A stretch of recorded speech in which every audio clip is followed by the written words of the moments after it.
Good evening, all, and welcome to the Tactical Devils. I'm your host, Jarvis. On this Jarvis Corner, we have Stu Woolley and Mark Langridge from United Lens on the panel. Tonight, we're going to debate what's going to happen with Bruno Fernandes. Apparently, Galatasaray are in for him and made a huge offer for him. And as we know, he has a release clause, and there have been some conflicting reports today about Bruno Fernandes. We heard earlier today that Bruno Fernandes had Galatasaray asking and wanting to pay about £50 million, according to some reports. I think it was Telegraph Ducker came out with the report first. Yes. And but right after Sistoni came out and say Man United intend to reject any offer for Bruno Fernandes before the transfer deadline, and Galatasaray had a deal they were intended to put to United, which would reach a final fee of €50 million. However, the message from senior sources at Man United, I wonder who that is, saying that they would be wasting their time. And also Fabrizio Romano has come out and talked about Bruno's contract negotiations that's ongoing. And Laurie Whitwell also said Bruno Fernandes is in contract talks with Manchester United, despite that's my offer. And Fernandes is 31. He wants to stay and insists he's not for sale. But negotiations are ongoing over the new deal because the current terms for Bruno runs out next summer, 2027. But he has a +1 for you guys who want to know more about that. But guys, there are much to talk about tonight, not just the Bruno thing. We will talk about Rashford. We will talk about season predictions we will make for the next season. My infamous 55 points from last season. Will it stand? Will Jarvis raise his bid? We will see, and I'm curious to know what you guys think, and Stu Woolley and Mark's thoughts on this season. We will also talk about the latest transfer news. We have heard Kim Min-jae, according to Ekrem Kontur, the Sun. Apparently, he's still available. I don't know. I don't think it's something to talk about, but I'll mention it because there's not too many transfer news out there. We know that Toby Collier is in talks with West Brom, according to Sky. And we know that United have been looking at Club Brugge left back Joaquin Seys. It's from a Belgium outlet, so I wouldn't rate it higher than 2 out of 10. But we will have the debate. We will have a look at him. And also, another interesting news that I heard tonight is that Vivell, remember him? Bayern Munich are actually in for him. His contract runs out in 2027. So we might lose the only person who has any footballing knowledge. Not Wilson, not Berada, but Vivell. So, it worries me a little bit. Bayern are in for him. We will see what happens. We will probably hear more about this afterwards.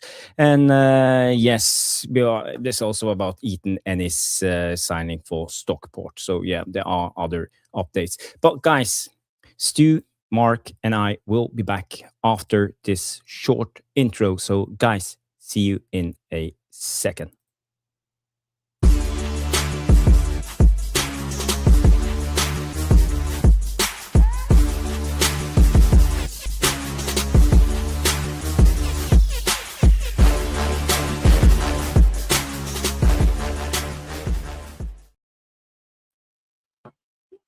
Yes. Welcome to the Tactical Devils, people. Get your likes in, smash the like, subscribe if this is your first time on the channel, and welcome to the Tactical Devils. So, guys, welcome Stu, welcome Mark. Thank you for joining me this evening, and let's get going with the show. So, Stu, how have you been, my friend? Not bad. Good evening, Jarvis. Good evening, Mark. Good evening, the Devilish Tacticos. Still buzzing from last night's show, actually. I thought last night's show was really good fun. Yeah. A lot of fun. A lot to talk about. There's more to talk about tonight. I never cease it to amaze me a day with Manchester United. Honestly, it's the biggest soap opera in the world. It's. I think EastEnders has been going for something like 60 years, or feels like 60 years in the UK. Yeah. And we're bigger than them as a soap opera. It's getting worse and worse and worse. Day by day, mates. But it is what it is. It is. Somebody's banging around making some noise. I don't know who that is. Is Yeah, that it's you? Mark. Mark is on the kitchen. So Oh, Yeah. yeah. How are you doing, Mark? I'm all right. For Monday, I've walked into an absolute hectic day, unsurprisingly, out of nowhere. So I'm absolutely shattered. We've had drama at the club, we've had drama at work, and it's just like, oh shit! Thank God I've got a show to do to, sort of relax. yes. Well, it is what it is. But, it's stressful times being a Man United supporter, and, us three sitting here analyzing and watching the Man United carousel day in, day out. And, it's tough, being in the loop, and we get our hopes up sometimes. We read links, Giovanni, we read big links, Kamavinga. We think, yeah, finally, we are doing something, and everything is just happy days. And now we sit here. There's 15 days left of the transfer window. The league starts Saturday, early kickoff, and we still have just signed 3 players. So, it's tough to keep your chin up and be positive in days like this. And, I watched other content creators on Man United today, and, I think it's all over the board. Most of them are fed up right now.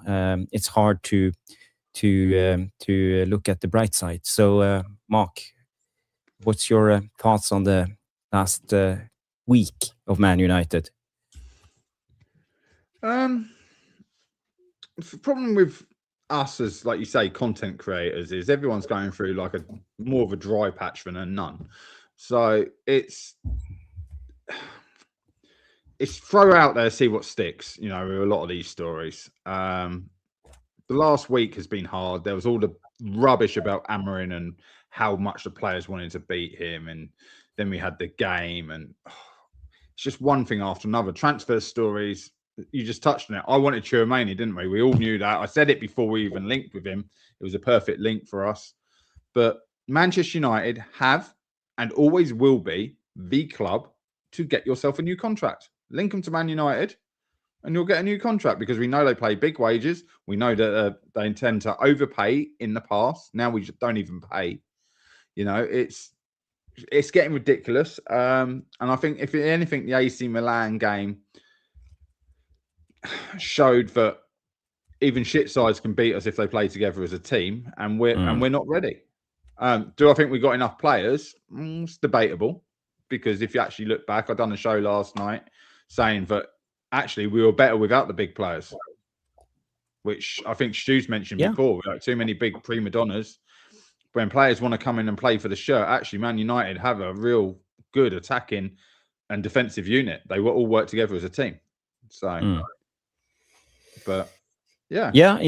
I see you guys in the chat, and welcome to everybody. So just me, Tom Porter is in the house, Bilal, Natasha, Splits in that name before, but welcome to the show. Comes in with some controversies, supporting the club shouldn't be controversial, but coming in and saying Ineos deserves time. You're all way too negative. Ineos have a plan and are not panic buying. This is good. So stop being so negative. So yeah, that's one way to look at it. And I respect that take, but for me, I find it very, very hard to as I said, be happy about what we are doing at the moment. I agree we shouldn't panic, but why do we leave it till the last 2 weeks of the window before we start acting? We know we have had plenty of time, and we didn't sign anyone in January. Maybe we are struggling because of the valuation, but I think sometimes you just gotta change your initial plan to make things work. And right now, I think we are sticking to our plan a little bit too much, and I think we all will suffer going into the season because we don't have any depth when it comes to left back, when it comes to midfield, when it comes to the striker. We are weak on the left hand side. We have injury prone centre backs. We have so many issues at Man United, and we have a new manager. We have a new manager with no experience. He only been a manager for Man United since January. Was it January he came in, or February? Well, at least the second half of the January, wasn't season. it? Yeah. So second half, the thing is, I think he deserves some backing, and I think they are hanging Carrick out to dry at the moment. So I expect more from Ineos. I agree, Spliss, we shouldn't overreact, but I think we are at the time when we need to start to react. So that's just my take on it. Stu, do you have anything to add? Probably not. I mean, I said everything I wanted to say pretty much last night about where we are currently, and then hearing today that we're likely to renegotiate Bruno's contract. I mean, I don't know where we go. What do we give him? 400 grand a week, 19.3 million pounds a season. What's the fucking point in that? We're not spending money on players, but yet we'll give renegotiate a new contract for Bruno, a 32-year-old. He's got to have to go up to 350. What's he on now? 350. I don't know what he's on at the minute. So he's around 350, around that. So we'll have to go the highest. 375, maybe 400,000 a week. I don't quite understand the basics and the economics in that one. What you're going to extend it to? 3 years, 4 years with an option? I don't know. He'll get appearance bonuses, goal bonuses. We're going back to chucking money away rather than potentially maybe holding out for, if Galatasaray really want him, because they were going to offer him 20 million a year if I read that right. So if Man United really, if Galatasaray really want him, then United could probably hold out and get 60 million quid in for him. Look, the blue side of Manchester's about to splash 220 million quid on two players, potentially. They're likely to get Enzo Fernandez and they're likely to get Buwadi, right? Yeah. And the deal is 100 million straight up or 80 million sending back. So they're going to take him at 100 million. They've just got 60 in for Rodri, 56 or 60 in for Rangers. So Rangers has fucked off to Saudi Arabia. Rodri's got his dream move to, if you believe him, I thought it was Real Madrid, his dream move. But anyway, he's got his dream move to Barcelona.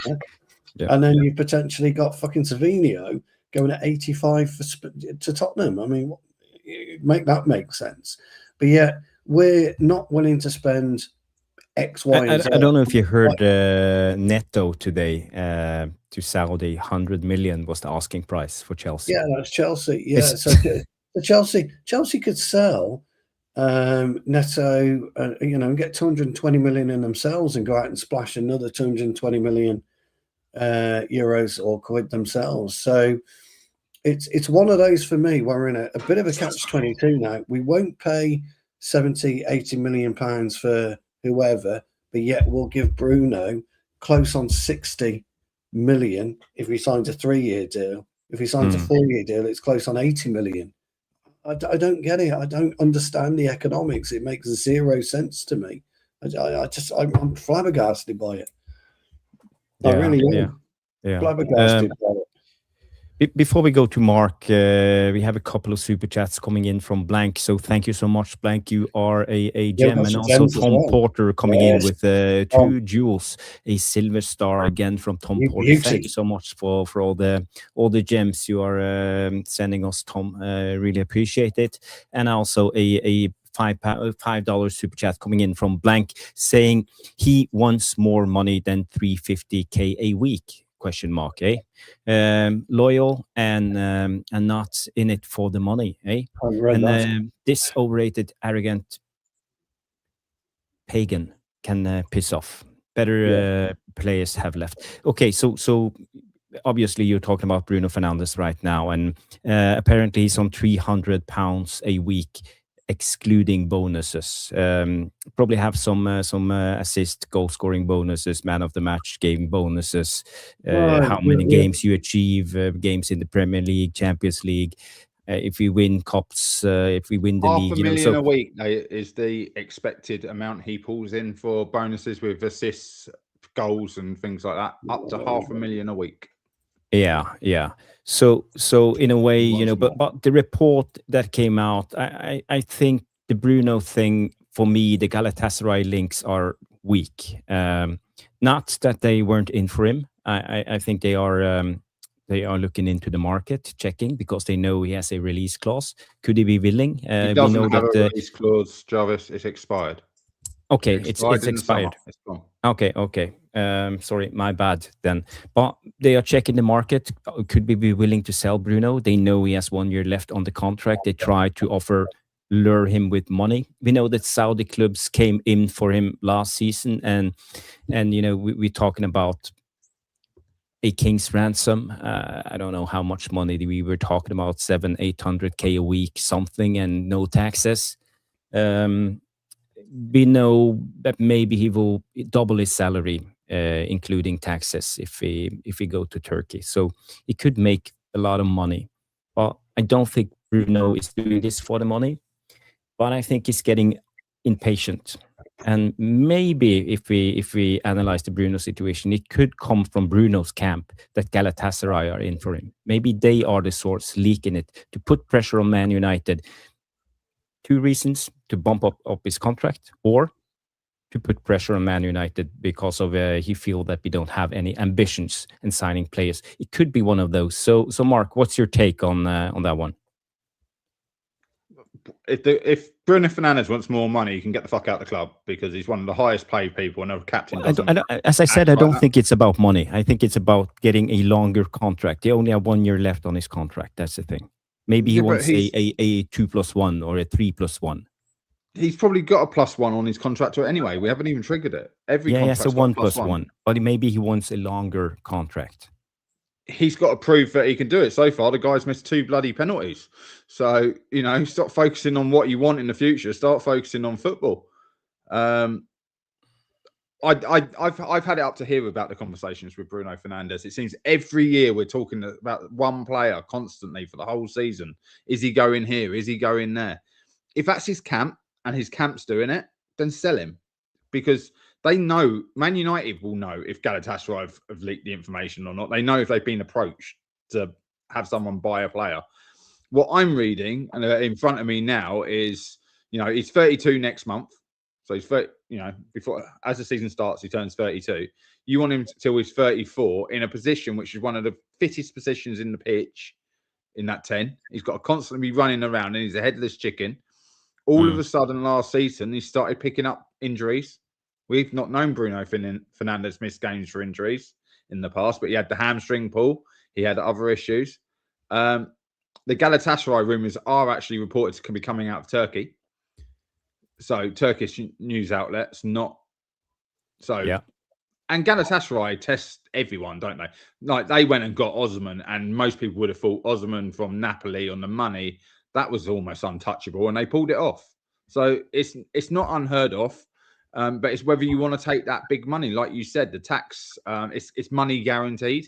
They pay the tax. So if they offer you 20 million a year, it's 20 million Mark, a year. I don't know if you can confirm this with Turkey, but I checked, and my sources told me that there is an income tax of 40% in Turkey, but they pay your salary net. So the club pays the tax. You're not meant to be able to do that.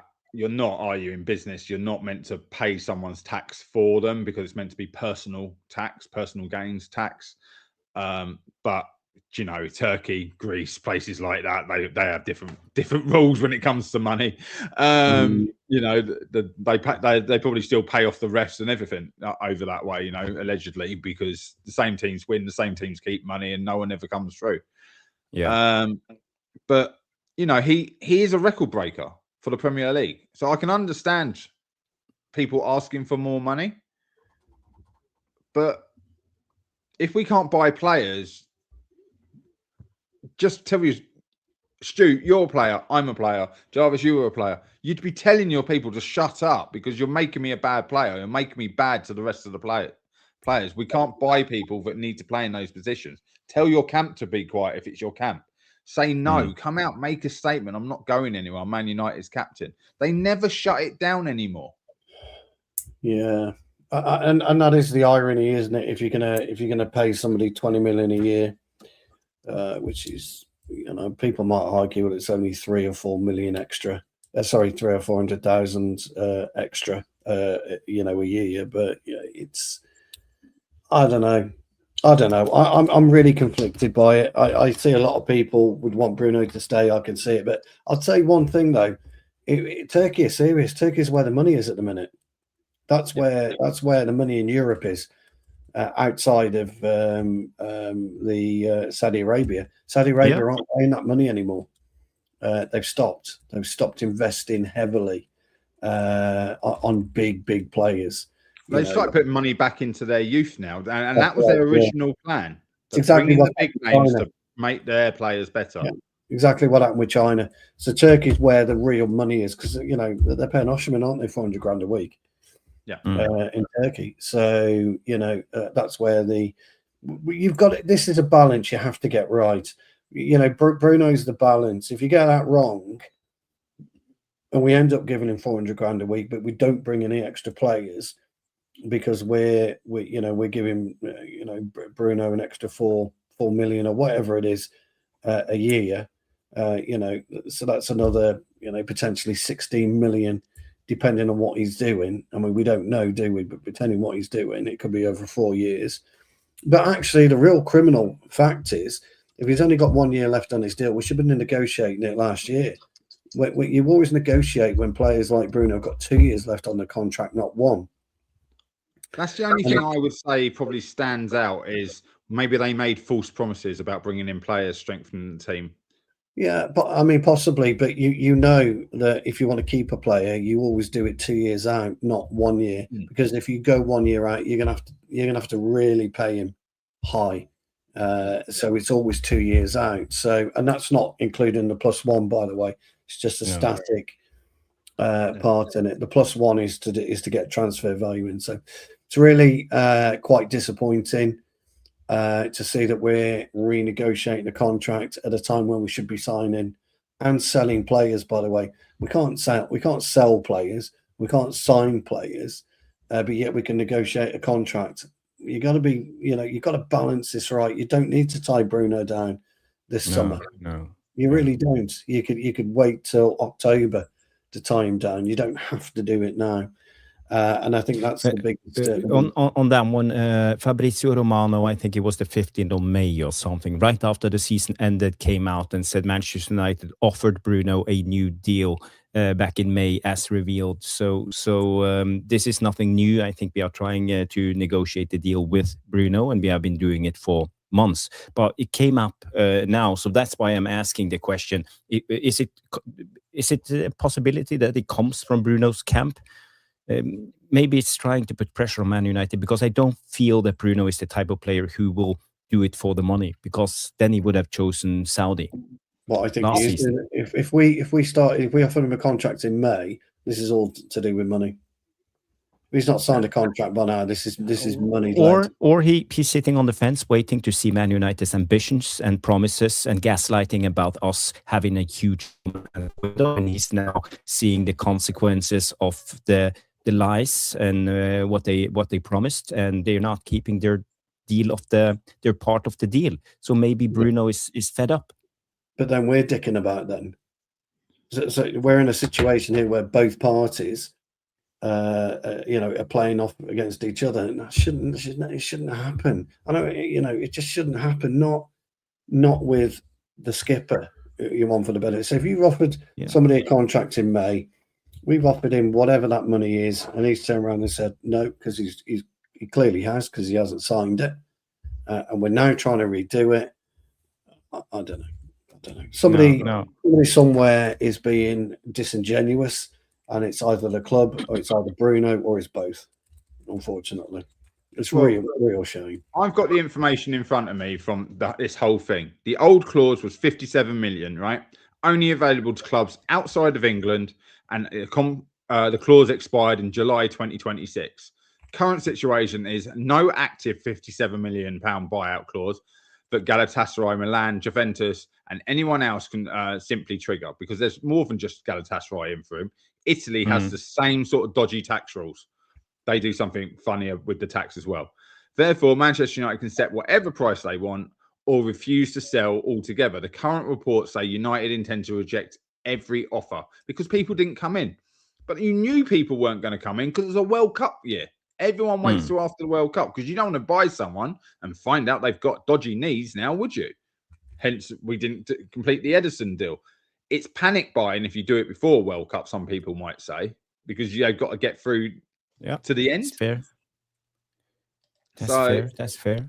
But Bruno is a conundrum. I think he's been our worst player apart from Luke Shaw in pre-season. Some people say he's unfit, but it's funny how when he plays the season, he's always fit, can turn up for every game, but we don't think he can have a couple of weeks off and come back fit. Like, this guy's just super fit. He's never let us down. But he looks out of sorts. He looks like something's on his mind, when you see him playing. So there could be some truth in what's going on. The club is dicking around. There's plenty of money there to go buy it. We've broken this down, it feels like, for weeks now, for money coming in. You don't spend the full 100 million if you buy a 100 million pound player. It's there. They don't want to sell it because the money's going to go towards the ground, because if they don't have money in the bank, they're not going to get investors. And that's what it will all come down to, is keeping money in the banks for a bigger thing. Also, on my show last night, I was saying how well the youth have played, and Ilias have probably gone, we don't need a left back. That Amas is all right. We've got Rashford, so we don't need a left winger because we've now got 3. And Bumo's doing well playing through the middle. Don't need to buy a striker. Mason Mount was doing well. You got the Fletchers. You got Mainu back. You've got brought in. We're up at like 7 central midfielders if you add Bruno into that. Shea Lacey was playing well in the 10. That's another one who could come in. Gives you 3 right wingers. The only one position on the pitch we have zero cover for is these dodgy centre backs who can't stay fit. Yeah. If it's not Euro and Heaven, then the other 3, they are an injury waiting to happen. Same as Luke Shaw. I think Harry Amas has been better than Luke Shaw throughout pre-season. He's done nothing wrong. Is he as good as Luke Shaw? No, of course he's not. But he's not worse. No, he's not currently worse. He got forward. He even got on a score sheet, arrived at the back post when the ball came across because he's young and mobile and wants to get there. And that's what we need, is it not, Stu? We need players who want to be on the pitch. They want to run from one end of the pitch to the other end of the pitch for 90 minutes. We do. It. It's hard work will win you games over talent all day long. And Bruno Fernandes, I'm sorry, he doesn't work hard enough for the team. And what he does do, he's out of position. Well, it's a difficult one, isn't it? There's people who want Bruno to stay. Obviously, there's people who want Bruno gone. He's going to be the enigma. He has been for the last couple of seasons. He had a stellar season last season. Took him a while to get going. I think he only got 6 assists under Amarin, didn't he? The rest of them came, or most of them came through Carrick.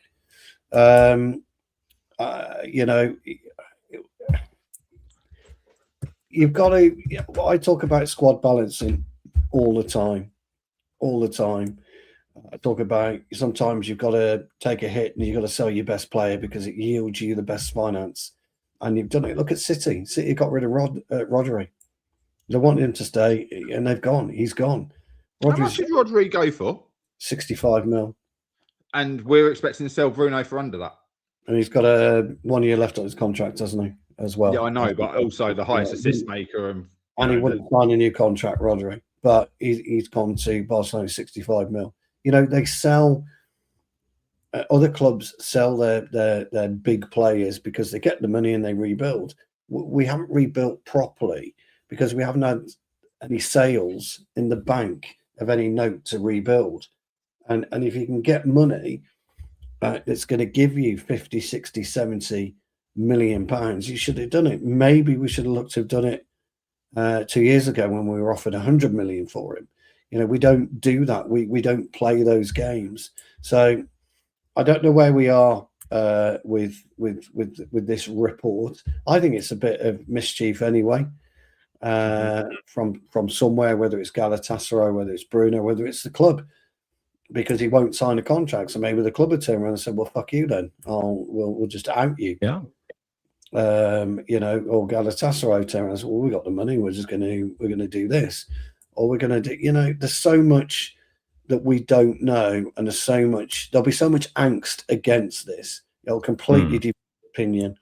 There'll be fans, like I say, that want him gone. There'll be fans that don't want him gone and won't agree with opinion. And you've got to agree. Everybody has an opinion, and you've all got to accept other people's opinions on this. So we just don't know, do we? No, we don't. And when it comes to opinion, we all got one. And Stu, we have some opinions coming in on the super chat.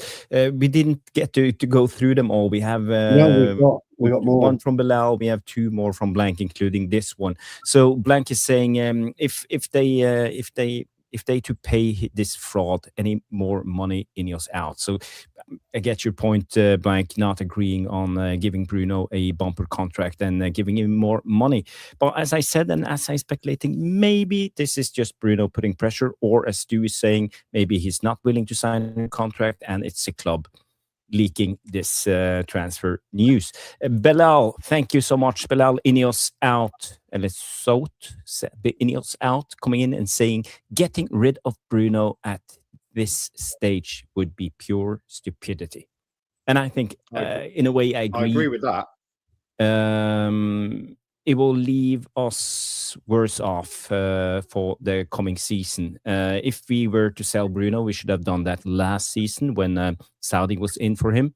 It would have given us more money, but we weren't willing then. The only way I can see us getting rid of Bruno if Carrick wants to change his formation from a 4-2-3-1 to a regular 4-3-3 and use the money from Bruno to buy a proper number 6. But he should be buying a 6 anyway. Yeah, but that's the because Bruno it's quite can't. Clear if you've listened to interviews, Santos is the 6. You've only got to listen to all their interviews. Santos is the 6. That is what he's been brought to do. We might not believe he can play there, but that's what he's been brought to do. Why did he play so much higher than Tielemans against AC Milan? Why did he play so much higher than Tielemans in a lot, especially in a build-up? Because Tielemans are old and unfit, and Santos isn't. Okay. Well, if I had a number 6, I would give him the role of dropping down and receiving the ball from the centre backs. I think Tielemans is brought in as the cover to do both roles. Yeah, so again, we are playing with hybrids, not a number 6. No. As in, Santos is the 6, and he didn't look great up there, right? But we kept getting pulled out of position because people weren't doing their jobs, Jarvis. Like there was one. Okay. Like I need to justify what I'm saying about Bruno not working hard. I said he works hard for himself, not the team. Okay, we have been pressing with a front 3, not a 4, a 3, and the 8 and the 10 sits in the gap on the CDM. Bruno Fernandes comes back in straight away. He's pressing with the striker. We've not seen that in any game until he came back. Did not exist. You don't train that way. You don't teach someone how to press and then go, Bruno Fernandes in the team. We're changing every press trigger, every way we press. We're going to press with a front 2, and then the wingers go fullbacks. We're going to do a 4-man press. We didn't do that.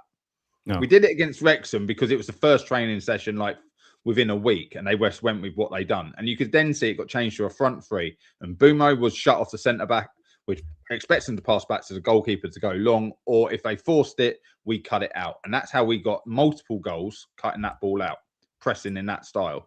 Bruno Fernandes came in and does what Bruno Fernandes wants. And then he tells other people to press. He moves too soon. We actually were being really controlling in the mid-block. He's trying to make us press on the 18-yard box. They go over the top.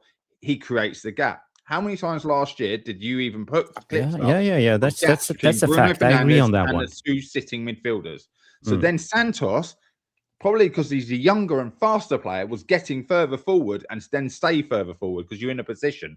That's the rotation that Carrick's talking about with like PSG. If you find yourself there, stay there. Someone else will cover you. So that's all. I do agree. Bruno is our best player. He's world class. But he needs to be disciplined under Carrick. He needs to, and this is what we have been talking about Bruno for many years right now when it comes to him and his discipline. Big up Bilal for that super chat, and the last one coming in from Blank saying, what has Bruno won to deserve 400k a week? Nothing. Nothing substantial, at least. An FA Cup and a League Cup. Yeah. So it's Bruno a good question. Won, like all the players, a wage deduction. Yeah. First time in Man United's history that players had their wages cut by not being in Champions League or European competition since that contract was signed. Yeah. I want to thank Blank, Bilal, Tom Porter, and all of you guys coming in with contributions and donations to the channel. So thank you guys. I'll give you 3 deadlifts from 3 deadlifts. 2 and 3. Yes, thank you guys. Thank you so much. Let's get back to the live chat. I'm way behind, but we have a couple of questions. I wanna move this on from Bruno, because Bruno is one thing. I don't think he want to leave. I'm just speculating, and I think something is going on. So we will keep a close eye on this one. Cass comes in with a question. Stu, are we concerned about Sesko? Big time. Unknown injury. Club is not leaking any information. We don't know when he will be back. Will he be back to the first game? He hasn't had any preseason games. He's been injured since the last week of the Premier League season. What's going on? Why aren't we signing a backup striker? I'm not duly concerned about Sesko. I mean, we know it was a shin injury because he smashed into the boards, didn't he, down Old Trafford. Maybe it was a slight, hairline fracture, slight fracture, in which case it will take a long time to heal, because ultimately, you're using your leg. But by all intents and purposes, he's on a personal training program. He's been on the grass for a while, and he's on a personal training program. So I don't expect maybe he failed a drugs test, because the size of those shoulders, mate, they're fucking huge. Looks big. Yeah, he looks big. So maybe he probably won't play against Hull. I wouldn't expect it. I'd expect Mbumo to go through the middle. But I would consider that he's probably not too far away. But then again, we're not signing a backup striker. We're not signing a midfielder at the minute. We're not signing a left back. We're not signing a centre half. It's just one of those. But I'm not unduly worried. I would imagine that you'll see him sometime over the next couple of weeks. So I am worried. I am the complete opposite, and the reason being, this is we've signed him last season, had no pre-season, and he struggled to get going until the second half of the season. Right, that's where he got most of his goals.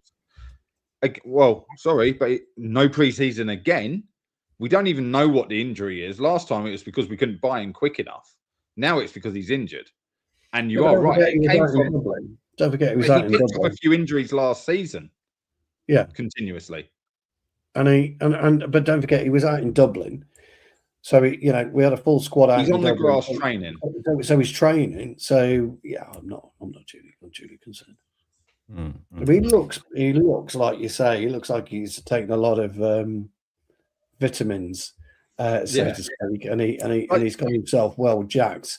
Players do this when they can't do cardio. It's all about they go up and they use the cardio. Look at Kai Rooney. He's been out injured. He came back today or yesterday. In game time, and when they have time off, they go to the gym. That's what the players do. That's what they do. Yeah, they have to. And so if we don't see him in the first 4 weeks of the season, then I think maybe there's some concern. But I think we'll be okay. Look, I think we'll be okay with him. I think what Kaz was getting at, Like this concern about Sesko is one thing being available. The concern about only having Mbumo up front, because I'm sorry, and Stu, I know you love him to pieces and probably got a tattoo of him. Yeah, I like it. Yeah. Cunha cannot play through the middle. No, Cunha can't. I don't want Cunha through the middle. No, but a ball carrier. So if Mbumo's all we got, oh shit! Because if he gets a knock, we got Xerxes to go up there, not a striker. Cunha, not a striker. I don't think we'll play Bruno, Xerxes. not a striker. Oh, he won't play Obi up there because he's nowhere near good enough. Who've we got? I think. I said last night. I think we win the first game 3-0 anyway. I think it'll be a comfortable 3-0 win, and we'll probably get a couple of goals in and around. You know, Ahmad will probably net. Bruno will probably net from the spot. I think Cunha or Mbeumo will net. I'm not really unduly worried about that, but we haven't got the money apparently to go out and buy a midfielder. So we haven't got the money to go out and buy a backup striker and a left back. You know, because if you're, you know, surely if you're, but then you never know with this club, do you? But clubs that look after themselves, who are financially viable, and you know have a duty of care to everything and around them, including fans, get types of things like this sorted. So I don't know. I'm just. That's the main thing. Get things sorted. I'm taken aback about where we are right now with 2 weeks to go. Did you guys speak about the coincidence though? This is second season syndrome. Not in the Champions League or not in a European competition. Spend money to get back into Europe. Make Europe. Don't spend money. Every fucking season for 20 years. It's the Glazer playbook 101. They have been doing it since the last 15 years. Oh, so why are you surprised? Because this is why I'm so calm. Because everybody said Ineos is here, and things have changed. We have new guys in charge. Ineos won't write the check. You know, you don't have to tell me. I said this, Mark, like 6 months ago, after the January transfer window, when everybody said, "Oh, just you wait until the summer. We will have a huge transfer window. We will sign 10 players and splash the cash, 500 millions." You know, for me, fuck off. That's bullshit. We are not doing it. You know, remember the playbook. This is what we are dealing with. That's what we the need. Glazers are still in charge. They have the majority when it comes to this. What I don't understand, you know, they are billionaires, whether people like it or not. They're self-made billionaires. You know, their old man built their business from nothing. He's a self-made billionaire, whether people like it or not. They know how to generate money. Ratcliffe, self-made with his brother, self-made billionaires, and how to make money. So what I don't get, his brother knew how to make it better than him. Yeah, what I don't understand is the lack of a thought process moving forward that will tell you the more successful you are, the more money you will generate, the more richer the club becomes, the more value the club has, attached to it. With our global fan base compared to most other clubs, we start winning the Premier League again for the next 3 to 4 to 5 years, then the valuation of our club will surpass 10 billion. It's not fucking rocket science, but for whatever reason, we don't want to do that. No. Yeah. Cass is saying the window hasn't finished. Patient is a word to before deciding. Yeah, you're right. But why do we leave it to the end every time? For me, you know, that's so annoying. And also on Stu's comment on Ineos. I don't know if you guys, I mentioned this yesterday, but there were a report coming out on Ineos, the company Ineos, not the Man United Ineos, and Ratcliffe's strategy on that one. And, you know, he said when organizations is under financial pressure, his philosophy appears to be efficiency, cost-cutting, lower in investments, financial stability, survival, and then grow. So where are we in this efficiency? Yeah, he cut a lot of staff, cost cutting. We know he's done that. Lower investments. Yes, obviously we don't buy players. Financial stability. Are we there yet? Have we come? So next, now we are in survival mode, and we will grow later. When is later? Next season, or is it Project 2028? So for me, I have a lot of questions when it comes to Sir Jim Ratcliffe is almost like a Glazer in the way he's acting for me right now. So I'm super critical. And yeah, okay, Cass, there's 15 days left of the window, but our first game of the season, Hull, is on Saturday. We don't look ready. We don't look ready for me. And Stu, you said this yesterday. We don't look ready. No, we don't. I think we'll get over the line. I think we'll get over comfortably, but we don't look ready at all. They're going to be dogged, Hull are. They're going to absolutely beat the shit out of us for 20, 25 minutes. 100%. Try and get that early goal, and they're going to sit on it if they do. They're just going to hold firm as long as they can. And we're just going to keep smacking the door until we either blow it down and we win the game or we don't. It's as simple as that. It's going to be one of those games. It'll be a poor game. It'll be an awful game of football because Hull are out to survive, remember? They're not out to play pretty football. They're out to survive. To be fair, you never want to play a promoted side as your first game of the season. No. People look at it and go, yeah. I'm telling you, as a footballer, you don't, because it's the biggest game of their season. Yeah, I mean, Coventry, but Arsenal got exactly the same. As good as they looked against City, Coventry will be a difficult animal to play. We played Coventry last year, remember? Or the year before? I can't remember, year before. And look what happened to us. Saved by a toe. Yeah, we were saved by a toe. Yeah, we were. If we can't beat Hull, then we just crap. Attacker, left back, central midfielder shouldn't be needed to beat Hull. Yeah, that's clear. But then again, I think winning the first couple of games of the season is detrimental. We know we talked about the momentum, and we know this fan base. I don't want to, live through another Grimsby or another Brighton, Bournemouth in the first couple of games as we did on the Ten Hag, or If we start losing, I think the season is over in game week 1. That's for me, and we don't want to risk it. We want to have the momentum, at least win the first games, Hull, Ipswich, and then go in with a little bit of confidence. Feel that we have a little bit of a momentum. We can even afford to draw the third game or even lose. Still, people wouldn't be in panic mode, and we know this fan base. When it goes south, everything goes down the drain. A loss to Everton isn't acceptable, Jarvis.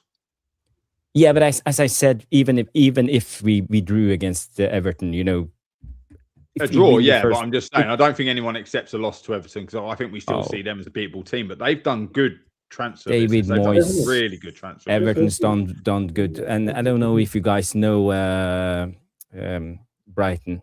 No, Brentford. Have they done now with Sangare in the team? They beat Stuttgart 2 days ago, 7-0. 7-0. Sangare scored 2 goals. It's a fucking man of the match. He did. It baffles me. He looked so good.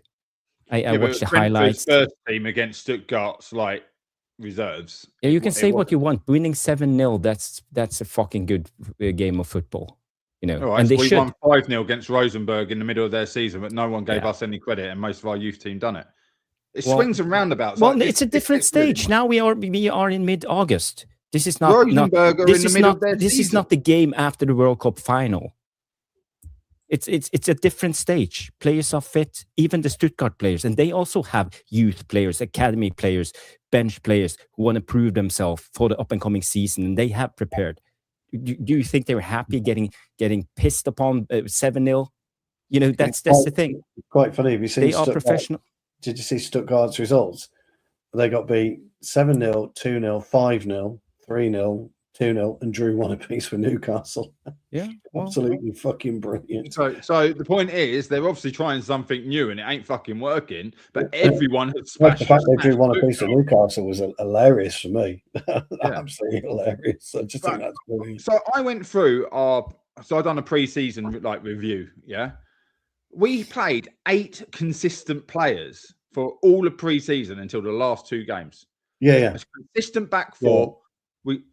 We've changed our goalkeeper just because Heaton got injured, and we were playing and dovetailing them. Consistent midfield 2 until Mount got injured. Ahmad, Dorgu, and Bumo was playing, and the only players who sort of changed was Xerxes and Lacey. We could start with 8 first team players in pre-season, and we're worrying about bringing these other players in. It's because they're not fit enough, or they don't want to play, or they don't want to fight for their role. But I'll tell you the first thing I do know about professional footballers: they don't want to get injured in pre-season, so they don't give a shit. So there is that. That's my saving grace when I look at Man United, going, what they did against AC Milan isn't how they're going to play. They just did not want to get injured at the final hurdle. No, it'll be a different game, obviously, against Hull, but we're still not. I don't think we've got a week to prepare now, a real big week to prepare, and these players have got to turn up on Saturday lunchtime. We hate Saturday lunchtimes. We know everybody knows United hates Saturday lunchtimes. It's a stupid kickoff, but it's great for Hull because they'll get a shitload of eyes on them, and they're going to want to perform. Fair play to Hull. And then we're at home.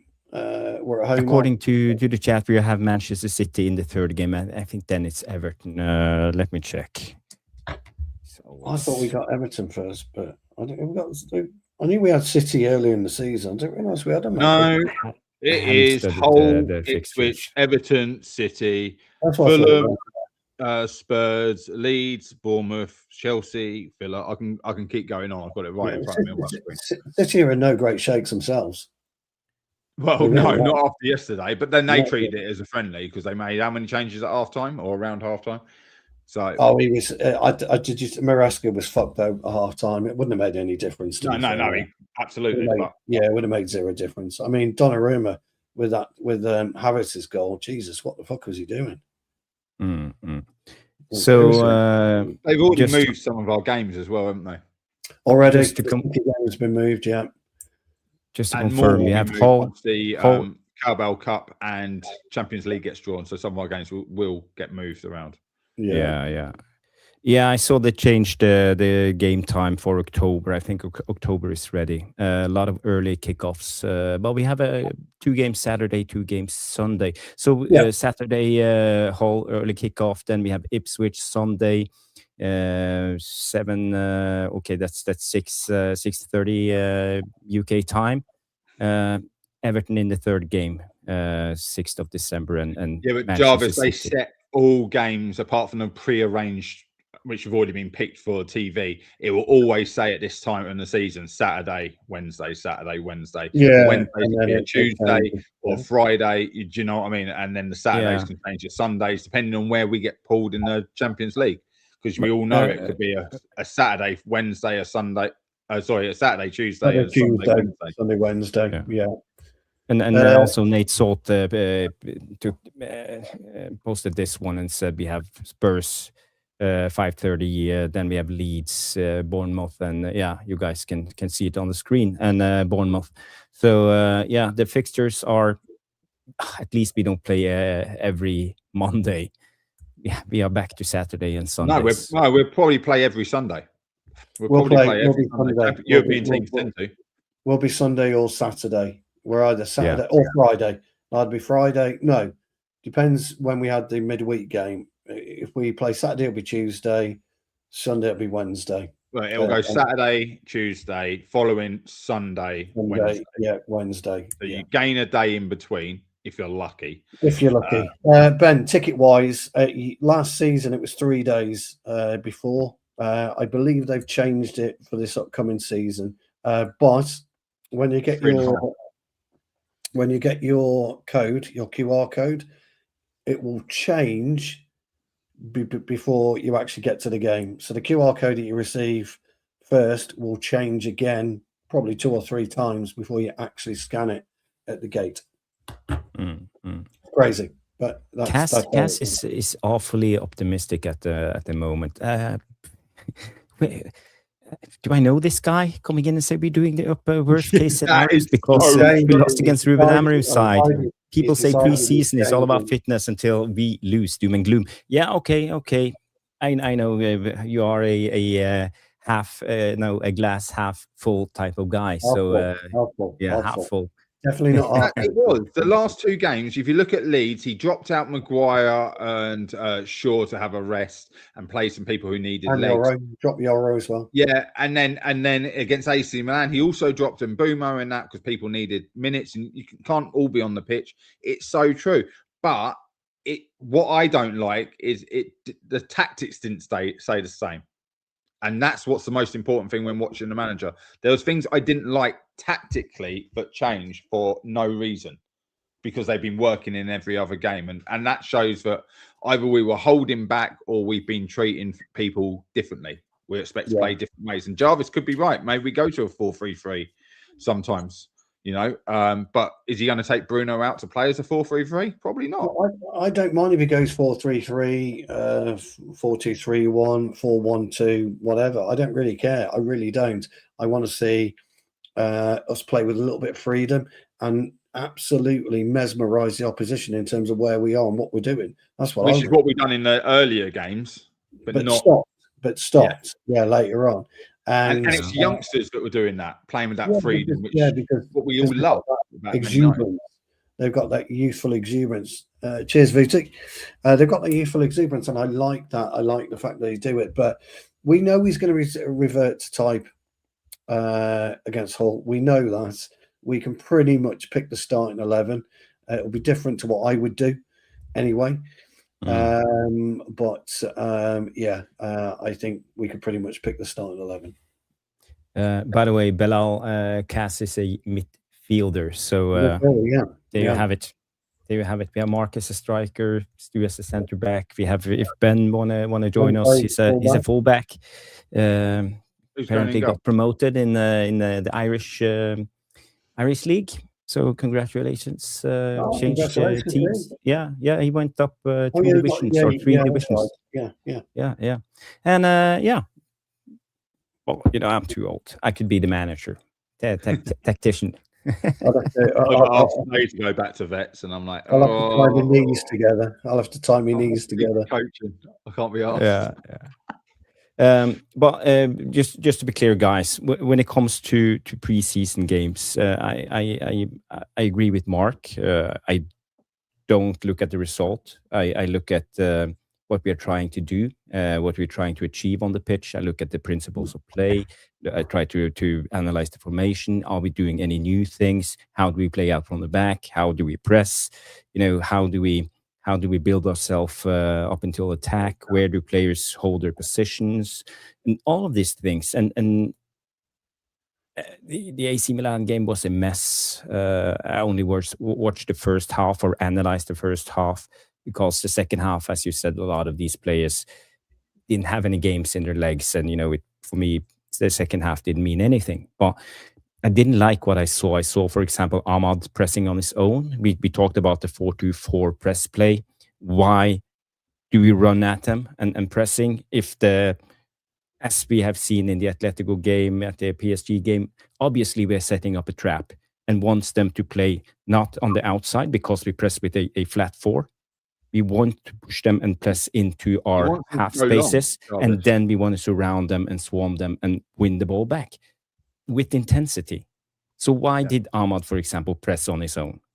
For me, in that first half, it has nothing to do with tired legs. It's all about understanding the instructions from the coach and being loyal to the game plan. And we have some players. Just add, Jarvis, Ahmad had got the press right in every game he's played. So did Ahmad not the AC Milan on his own, or did everyone else not press with him? Which side is that? It's not half full, but it's like, how was he doing it right with other people and then not right this time? It was weird. It was like we played different rules. Yeah. And for me, maybe it's the Amorim system that tricked us. Maybe we didn't know what to do when we played against a back 5. And we know the Amorim thing, he wants to play the opposite trap. He wants us to press. But that's what we shouldn't have done. This is why I'm wary of Carrick, because you're right. He did want us to press, and he sucked us in, and I don't like that. If you watched Arsenal yesterday, there were times where they were sucked in, and City were pushing the press, and Arsenal nearly got turned over twice by that press. And it's like I said last night, Jarvis, why have we got to follow what everybody else does? It's about time we decided to do our own thing. And when you do your own thing in a game of football, it absolutely destroys the opposition, because they're thinking, well, what do we do? We're not set up to do this, and that's where you do find the pocket occasionally. That's where you can find the little 5 yards in the middle of the park that you need. And I really, really want him to do that this year. And if we are being pressed, stop it. Go long, go middle.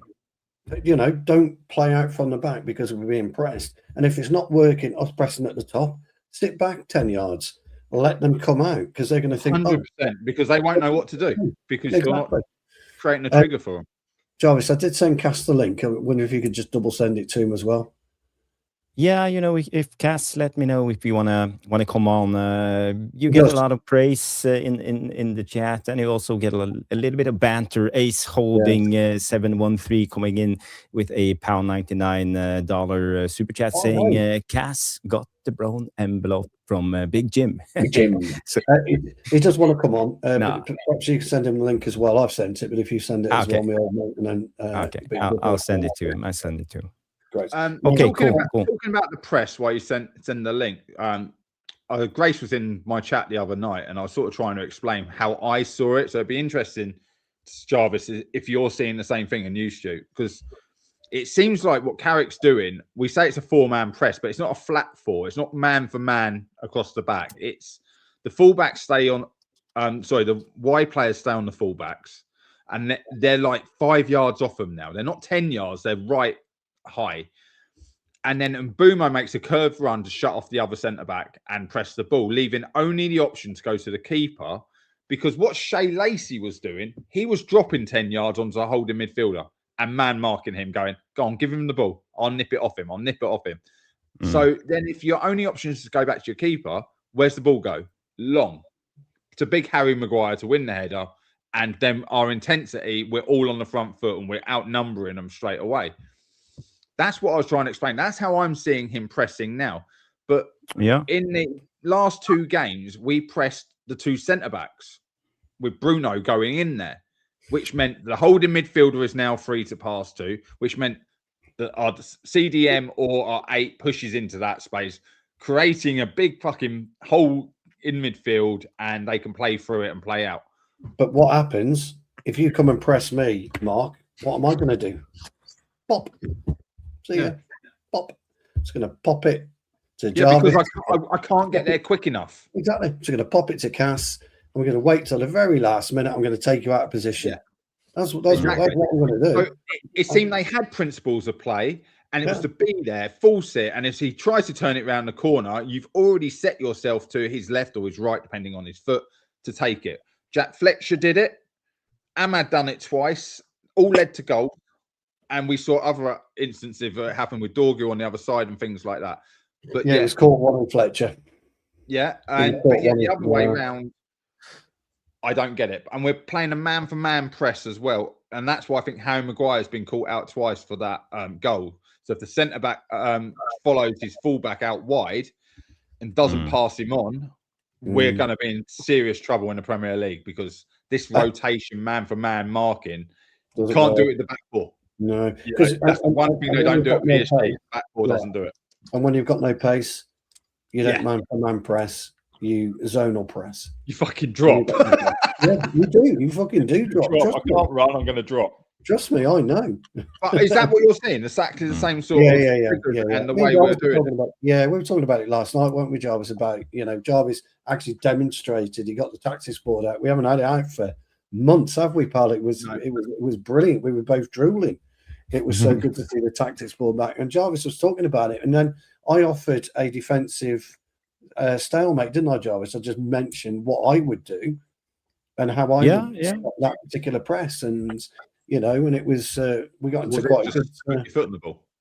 No, just depending on Jarvis was talking actually about the diagonal run. I think it was Dorby, wasn't it? I think you were demonstrating that part of it. Well, I was actually talking about half spaces and how we crowd the half spaces with 3 to 4 men at times. You know, the proximity that we had last season around Kobe Mainu and his part of the pitch, and Bruno came there, Cunha came there, Dogu came there. So you know, we play in a zigzag pattern, and we make it difficult, especially for the fullback, because the fullback doesn't know what to do. Should he defend his zone? Should he tuck inside? Should he drop deep? Should he jump? You know, so I think this is the question that the Carrick is trying to ask other teams, the opposition.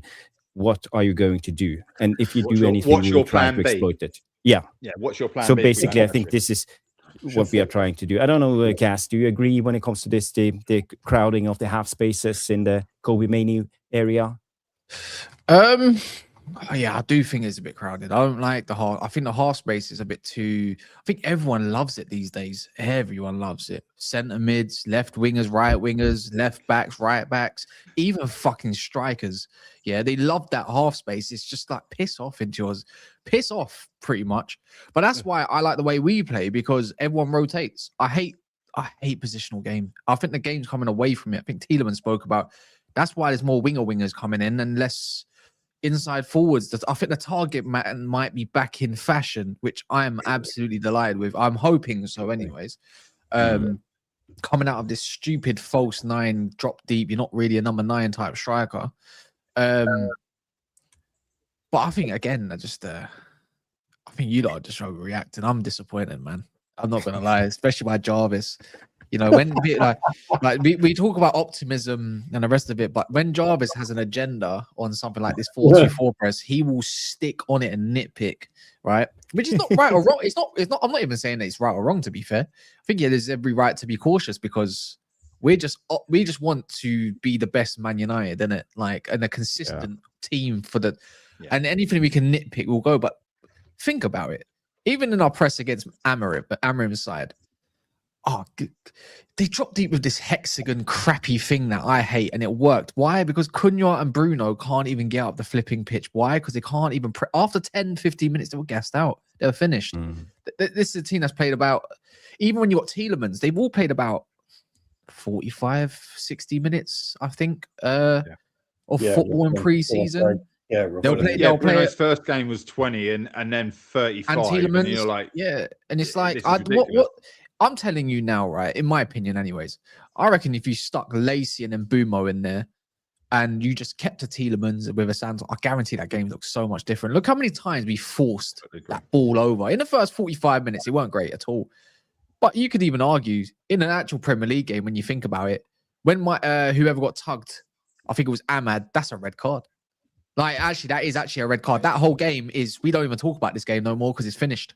It's to be careful there. We probably would not have Avon Heaven after some of the tackles he's putting in Preseason. But it was, they ain't been that bad. They ain't been that bad. Even a stamp on the ankle, you know what I mean? Like, people just forget about stuff like this. But I'm not here to make excuses. I think the issue, my issue is, I think this World Cup could really have hurt us in the end, because it don't matter how much talent you got, if you can't run, you're going to look like Ole Gunnar Solskjaer versus Crystal Palace. Remember we got smashed 3-1 by Jordan Ayew. And Patrick Van Aanholt was doing third-man runs behind us. Van Aanholt. Do you know what I mean? It was impeccable, but it's because it picked all the favourites. I kind of know which lineups it's going to be. I think we're going to have a game behind closed doors, maybe a couple of them just to get fitness going. But it's whole City, man. They shouldn't even got promoted in the first place. Like, when we think about it, they have made a lot of signings, right? They brought a new goalie. They pretty much bought a whole brand new team. 18 players in the 18. They bought Matt Target out of all people. I couldn't even tell you the other ones. They bought the one that I liked was Marita, that they bought in the middle of the field. But this team's got to get used to each other as well. And they also bought that. I'm really interested in that new DM that they got. That Golf guy. They got him for really cheap. What, the guy from Goonies? No, oh my god. Yeah, if you want to say it like that. But my point is that as much as these players are all playing with each other for the first time in the same light, it's whole City. They've just brought a whole new squad like it's QPR all over again.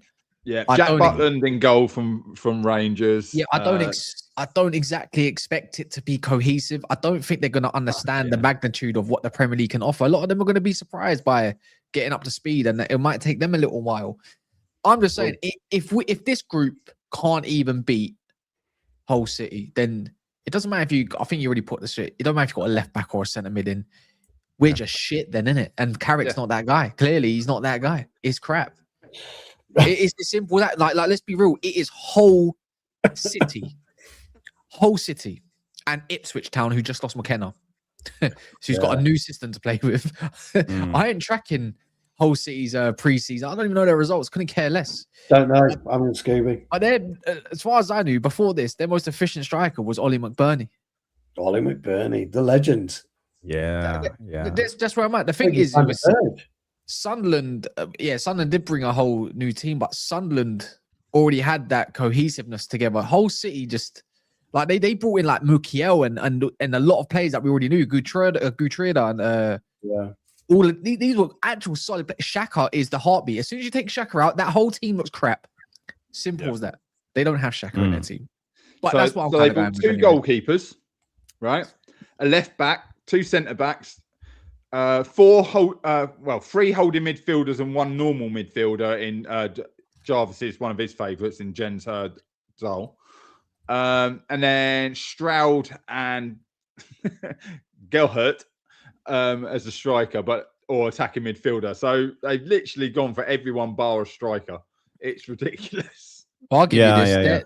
Whole City's results. They beat two Turkish clubs I've never heard of in my life, Konyaspor, Rizespor, and then they beat a team called Kasim. No, they drew with one called Kasim Pasa, and they just lost 2-0 to Eintracht Frankfurt and drew with Nice 0-0 at home.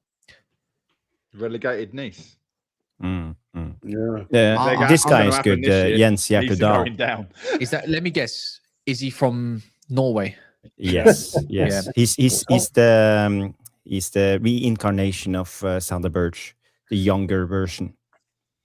Yeah, so Jarvis was adamant we should sign him about 6 months ago.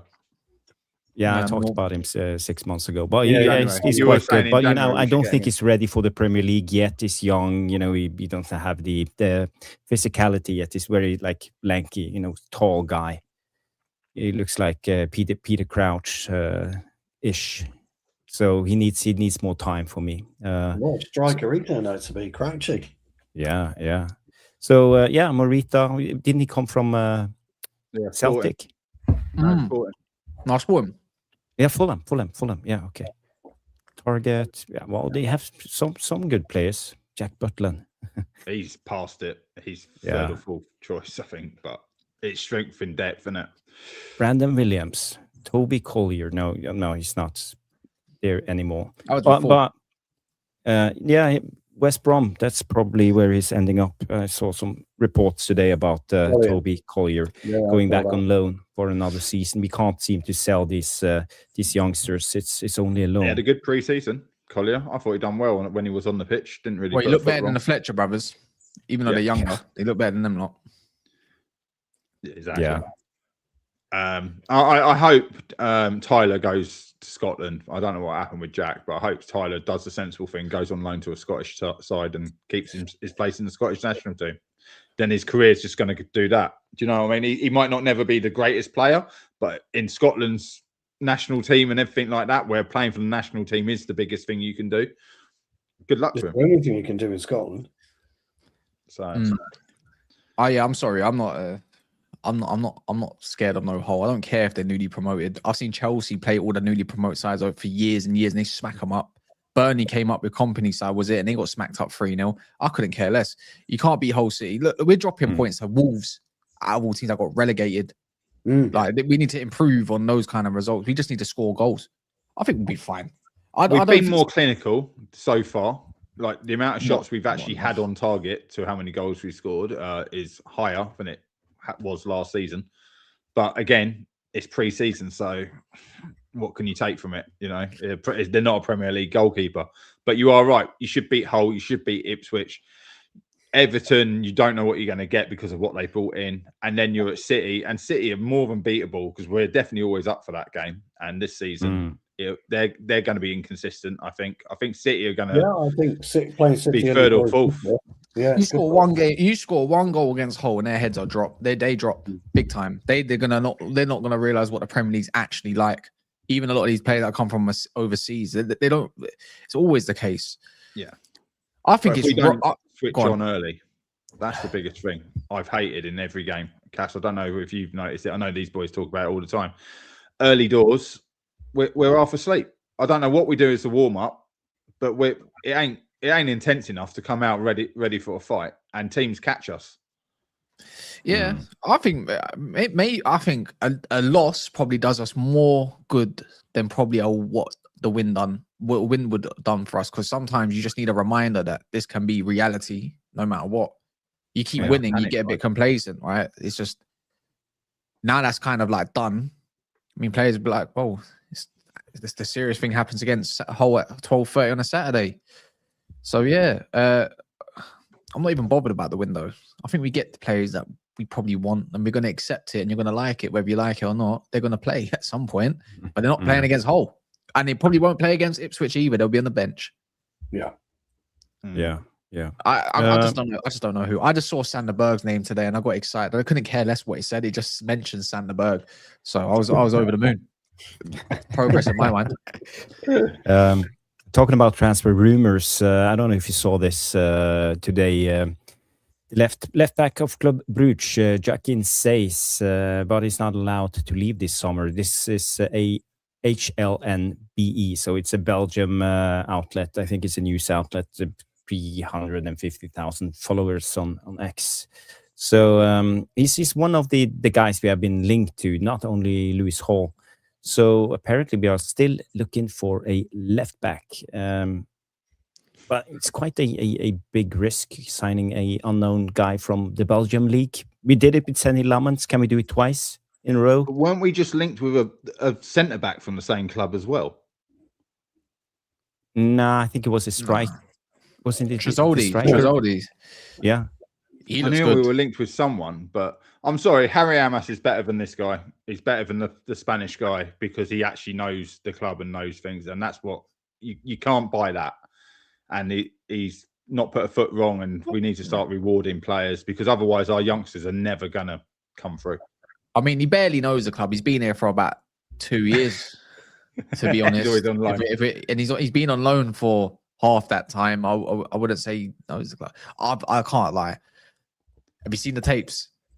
Like, I don't really get gassed over compilations too tough, right? I kind of dismiss them unless you're a goalkeeper, because you can't really hide from being a goalkeeper on a compilation. That says looks unreal, and there's Champions League clips in there, all sorts, and he looks shit hot. He looks shit hot. He looks like he ain't got a weakness, but Arsenal got that solace from Bruce. He looks good. He pulled in 25 assists last season. He popped in with 2 assists yesterday. He looked very, very sharp. That solace yesterday, very sharp. And if he's anything to go by, he'd be worth a look. And you probably get him for 16 to 20 million euros, like Lammens. But they said they don't want to sell him. They don't need to sell him apparently because they got their record fee of 33.9 million for Zolis. For that, yes, that's right. Yeah. But I mean, that kid was, I mean, look, he might have a crap season for Arsenal, but fuck me, he looked good. He was very direct, but he fucking moved the ball quick out of his feet. Looked very good. Well, if you had to choose one, you either go Young for Says, or I think it's only out of 2 at this moment in time. Says or Raum. I think it's probably. I think it's better to go Raum. I'll be honest. Yeah. I think he was one of your shouts, Jarvis, before. Yeah. And I've kind of concluded. I think if it means getting Raum, meaning we're going to go for Lewis Hall next year to replace Luke Shaw because he's gone. I think that's the better route. Yeah, we mentioned that. Right. Someone's kind of. At least he has the engine to run up and down and provide crosses and all of this. He has a lot of contribution. Dodgy haircut, low socks, lots of tats. He's got a wonderful left foot. He's perfect. It's an easy deal, though, isn't it? It's not a difficult deal to do. It'd be a piss. Sounds like 29 Is million it worth doing that deal if you go for Lewis Hall the following year? for cheap. Yeah, I would. Yeah, I would. Yeah. What's Different. cheap? Because Man United don't do cheap. I think he's only got 15 million. He's a 15 million euro price tag, so it'd be 20 mil. I would say. Who's that? That Ram, it's cheap. It's 29 million pounds, I think. No, we looked at last night, didn't we, Jarvis? I thought he was 15 mil euro. And we looked at him yesterday. Yeah, we did. I can't remember. I might have got that wrong. It's not even a price tag, because even if you got Raum and a Lewis Hall, they're quite different. I quite like that.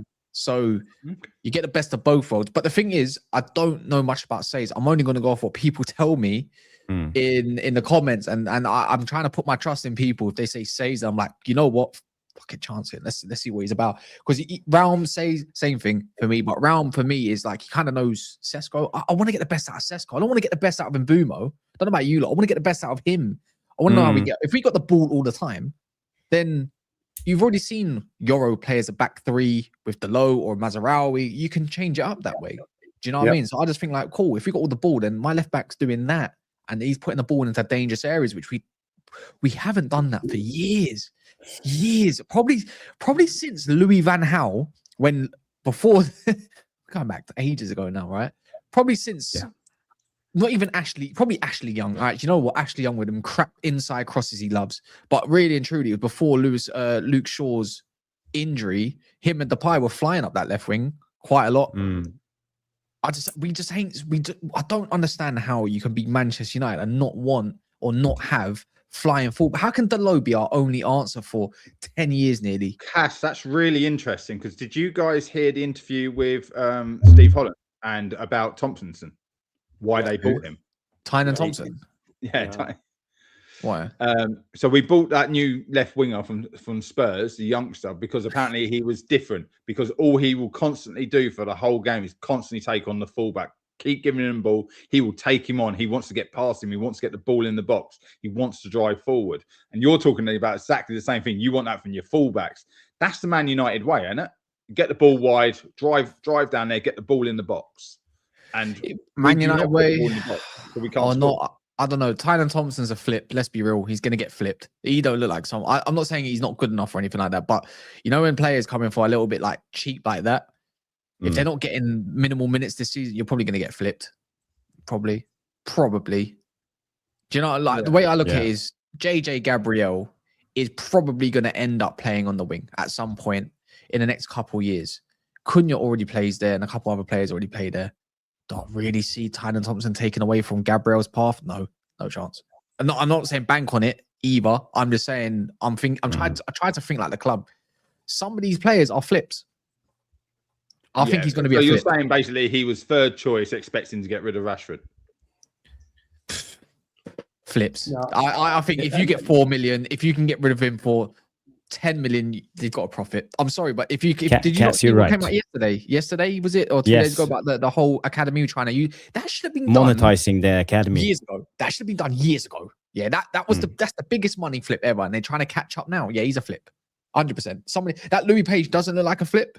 He looks like an expensive one, maybe, but he looks like he's actually quite quality, to be fair. Heaven, I'll be real. I think Heaven was also meant to be a flip, but he actually worked out because Lisandro Martinez got injured and they had no choice but to play him and say, oh shit, he's actually that good.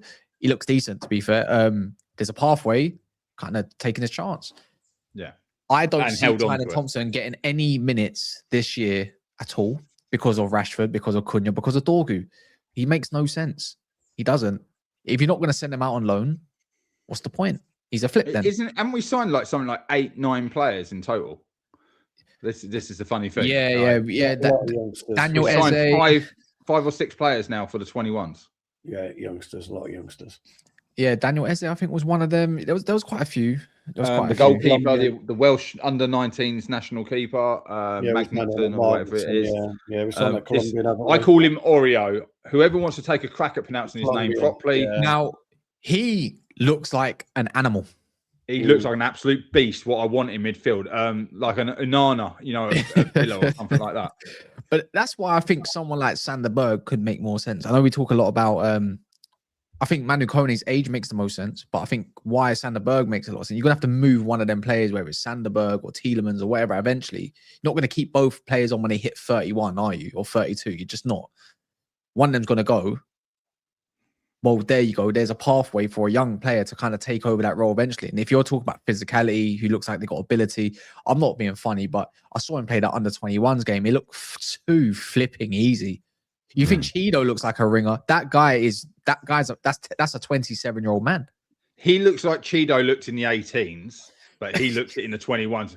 And if you're playing 21s football at the age of 20 or 21, your career at that club's already done because you should have been moved on or playing first team football. So, he's showing everything I want to see. But we didn't see it from Diego Leon. We're not going to see it from Page, because I don't think they're going to put him in there, Leicester kiddie. They're just going to hang him in the first team and see what happens. He's going to get a loan. He should get. What do you think? What do you think happens to him? Because he looks. He looks wicked. He's a good buy, yeah. Surely you put him on a loan to a championship club that's relatively good. He looks. Leicester, he's already playing for Leicester. Why didn't you just put him back at Leicester? They're in League One, aren't they? They're in League One. Would you not buy him and say, yeah, go back to Leicester? You're fine. Yeah, you just play. Yeah, because just playing is good enough for him. In his position, in midfield, it don't matter what team you play in. If you're a goalkeeper, go play for someone that's shit because you're going to get a lot of shots. You're going to look good. Bristol City worked out well for Vitek, didn't it? And then he's got the bigger move, right? And then if you're a striker, you play for the best team you can get them in because then they get lots of goals or lots of chances. It's about putting them in the right place. And we don't seem to do that very well. In fact, a lot of our loans have gone to teams where they get injured and have no medical department. But I wonder what Toby Collier's deal would be if he's going to West Brom. West Brom have a pretty penny here and there, but I can't imagine it being a crazy amount. I'm glad Amas is looking more like a loan and a purchase. Yeah, that would be. You can double his price if you look at the sell him. Give him 1 year. I guarantee he does well. If he goes West Ham, if it does materialize to West Ham, if that's true, then so be it, right? But that'd be interesting because Diouf was on the bench yesterday, and I would have taken a run. He's going Brentford. I think he's going Brentford. Oh, is there a transfer in for him already? Yeah, 35 plus 5. I think it is. That's really interesting because Stu, you like the Brentford left back anyway, don't you? Who's that? Lewis Potter. No, I'd have Bruno in from Wolves. I'd take Bruno in from is it Wolves? Yeah. But players have started moving around in those left back positions again. Lewis Hall will be back in the big news.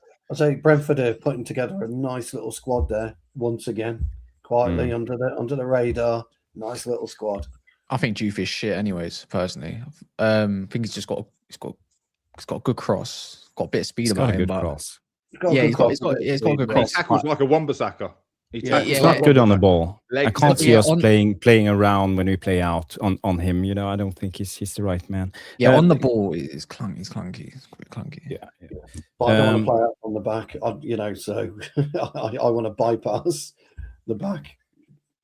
Middle third. Red or Dead comes in with this reports that United are looking at Igor Matanovic, the 23-year-old Croatian striker from Freiburg.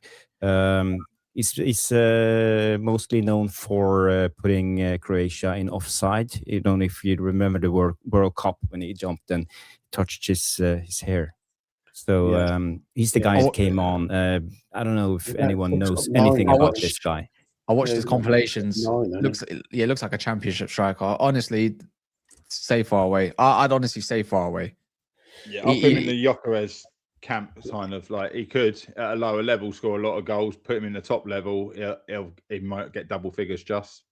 He's horrible. I'm sorry. He's like Xerxes. He's like Xerxes. I watched the he's like slow like Xerxes, but he's not anywhere nimble like Xerxes. He's everywhere but the box.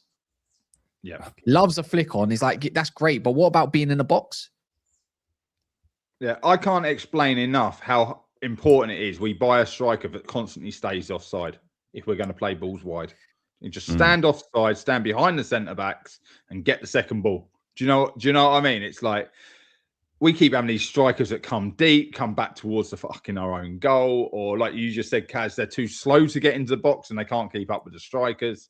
I just want someone to stand offside 5 yards and just let the centre backs come back and play you back on eventually because you played the ball wide. It works. people talked about it a lot because it was Ronaldo, but it's one of the oldest tricks in the book as a centre forward. Yeah, Make the striker make the defender keep having a look over his shoulder where you are. Stu would probably hate a striker standing behind him. He'd want to have him in front of him, hands on. Yeah, it really works. It certainly works in the Premier League. You've got to get your ears have got to be absolute on point, so you can try and listen to him, try and guess where he's going to be. Fucking, I hate it. I absolutely hate it. Because you're constantly heads on the swivel, your ears are fucking twitching away like fucking. And then you don't know where the ball's at because it's being moved around. Trying to listen to him to breathe, and he's off. You're trying to fuck it. Oh, I hate it. I hate it. You want to strike it in front of you so you can grab him, get hold of him, wrestle him, do whatever you need to do with him. That's where you want him. You don't want him behind you. He reminds me of a player that Birmingham once signed, Nicolas Zigic. I remember him. Size. Yeah, about the same size. 6'7". Yeah, I think he was 6'7", 6'8". Fucking terrible striker. I mean, awful. Fucking abysmal. Alakadori.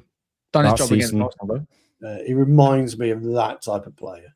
Well, it's like a Barry. People are like, just be a He's nuisance. no Barry from Everton, Mark. He's no Barry from Everton. You leave him alone. You know what I mean about having a Barry, a big target man up front, as Cash said, bring him back, be a nuisance, occupy the fucking centre back, and reduce the numbers who can get on the ball. Yeah. Not going to score. Might get you 5.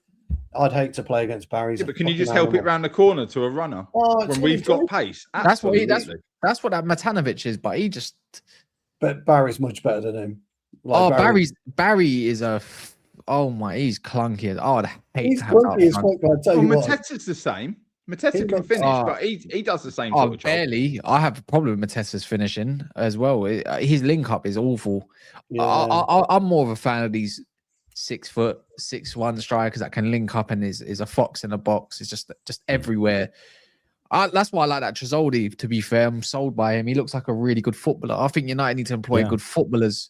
We've already got a 6'5" lump up front that can head the ball over and link up play. And he's also very, very fast. I don't know if you lot got a name, but I think I do. Do I want another one of those? I don't think so. I think we need something a little bit different. We don't need it. Yeah, we don't need it. Yeah, this fake Jamie Vardy. Unless you're Jamie Vardy kind of player. Yeah, I think so. Yeah, but that's what they probably look at Mbumo, like probably. Sao Paulo Vardy, no, isn't it? Not saying I'm right, by the way. I don't know what you'd prefer, Stu or Jarvis, if you had a second striker option, but I don't think I'd want another target, man. No, I want a shorter striker. I'd want somebody who's going to be able to run in behind, ghost in behind. I tend to agree. But Mark's right. You want somebody who's a bit cute in the box. For me, Cass and Jarvis will grin at this. So will Mark. I want a striker who lives in the 6-yard box. I don't give a fuck about anything else. I just want him in the 6-yard box. Get in there. We haven't had that striker since Cavani. Just imagine if Cavani was around now and he was 26, 27. I'm no point having one of those if you don't cross in the box. No, we don't. But I'm fucking drooling now because now. That's what preseason was all about, getting a ball in hard and low across the box. We did the idea, wasn't it? Yeah, it was the idea. Was it perfect? No, but it's preseason, right? It's about getting in the position and putting the ball across and finding your way of doing it right. But you can't score if you're not in there. And I want someone who's going to kick the ball, the player, the keeper, and everything ends up in the net. And that's how you score. And if you give a foul, just do it again next time and be cute about it. Yeah, I need a prediction. Tomorrow, the athletic deal sheet comes out yet again. Something that we always. So, 4 weeks later, what do we expect it? I bet my money we hear the name Tyler Adams again, or actually, funny enough, and Sanderberg again, because apparently, Laurie Whitwell mentioned Sanderberg. Today in Talk of the Devils podcast, wherever it may be. Don't know what extent it went to, but I'm going to expect them two names that is going to say absolutely nothing that we don't know.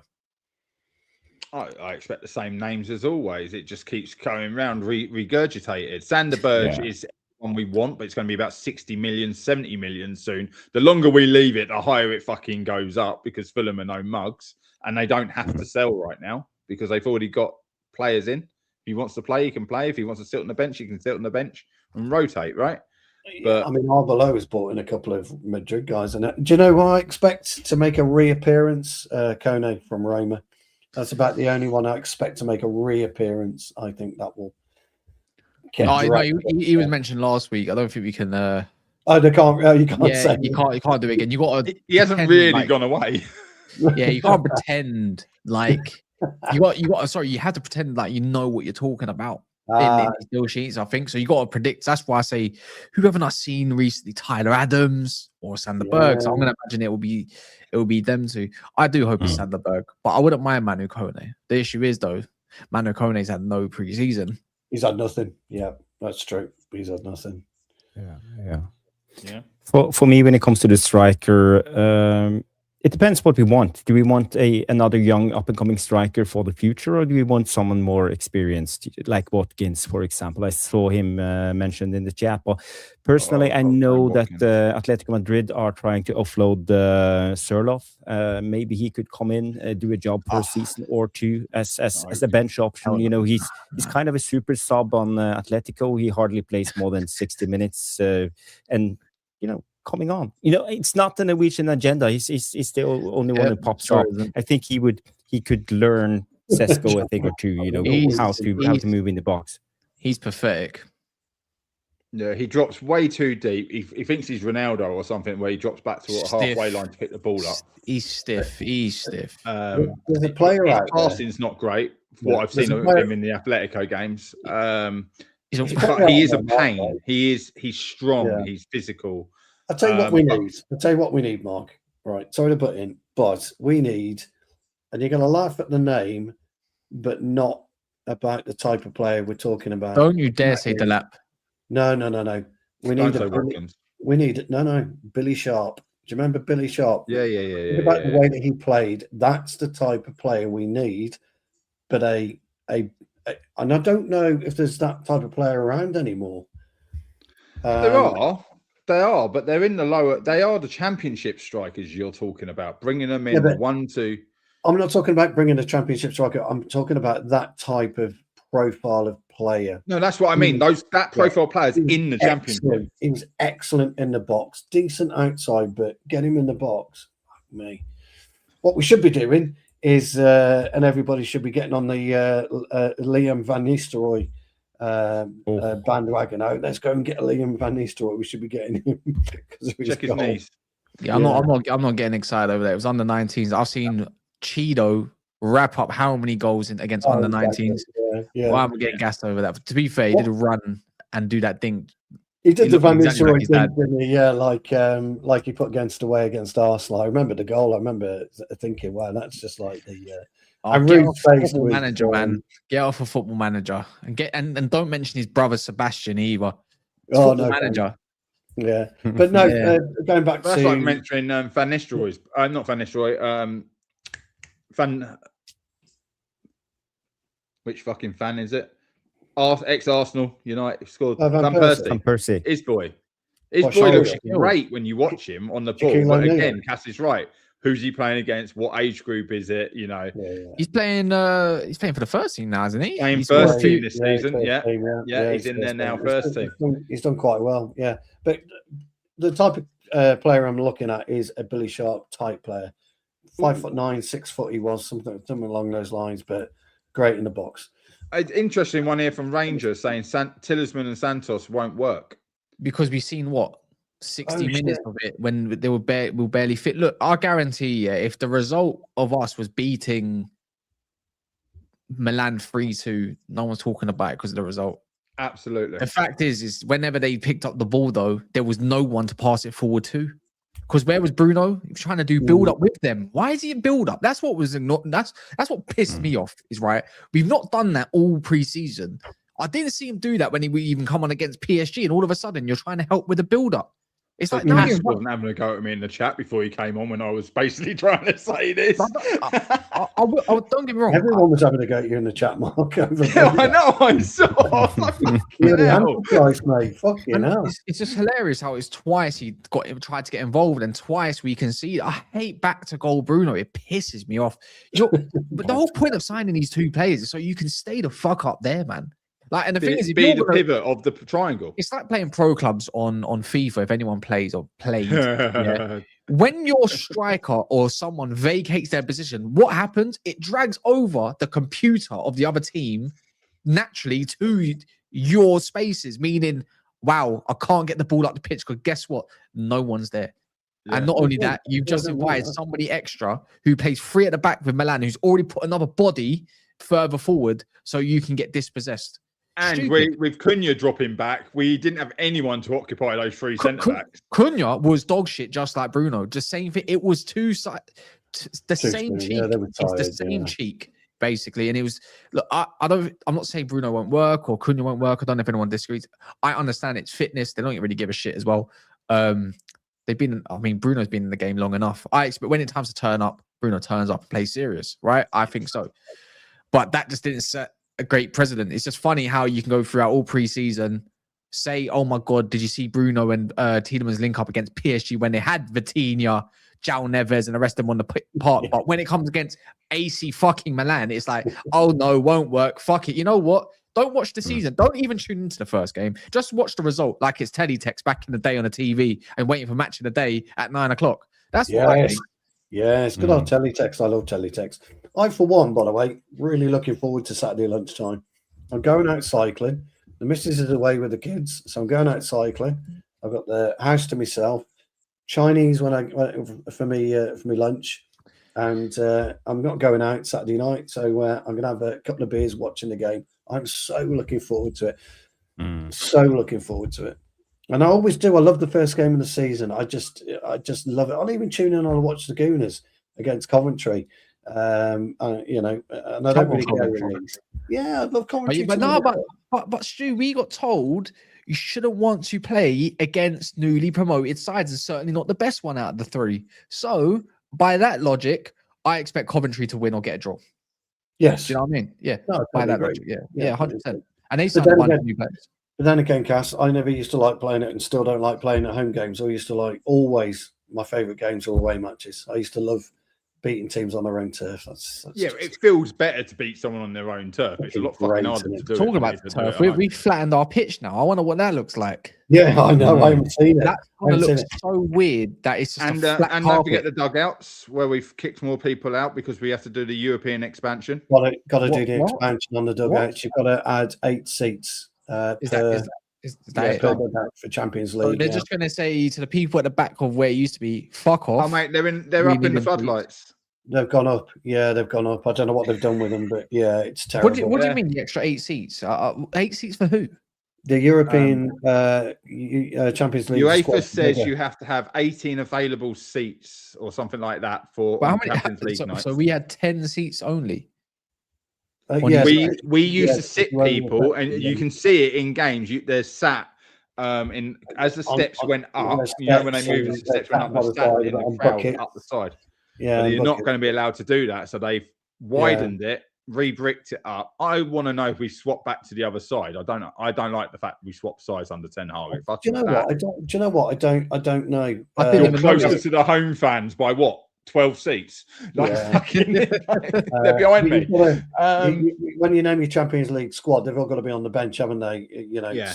But this is a big European thing. So when I was on my cruise, I went to where do I go? Oh, we didn't go to Bilbao's game. I went to La Coruña's, and they're back in Europe. So they're having all the digital boards have to be installed, and they're redoing their dugouts. So it's a new thing about how many dickheads you have sitting there looking at tablets. The coach that coaches the coach and then relays it to the manager and the water boy and everyone else that sits on the bench. Yeah, I know. It's crazy. It's nuts.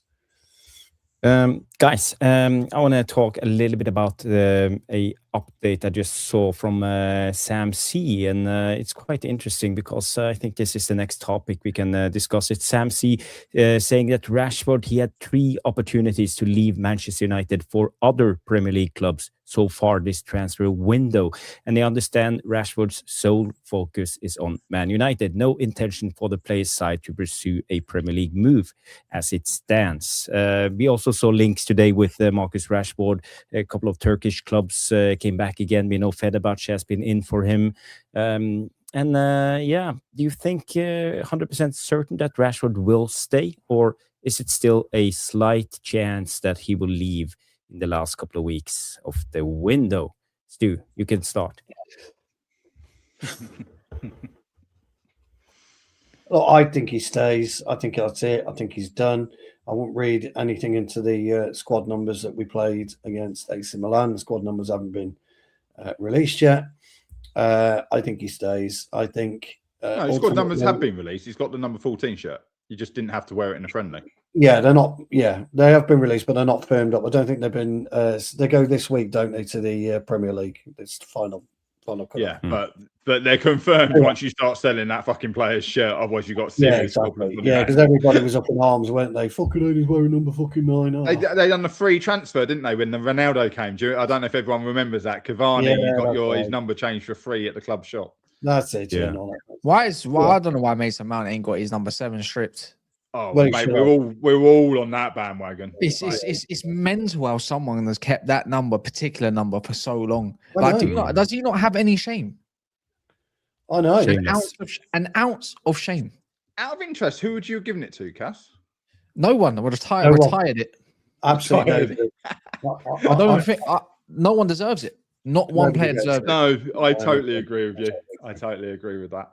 Until I see a proper flying winger that I think you're the bollocks, then yeah, I'll go for it. What numbers? Ahmad's number 16. He suits that. Stay there.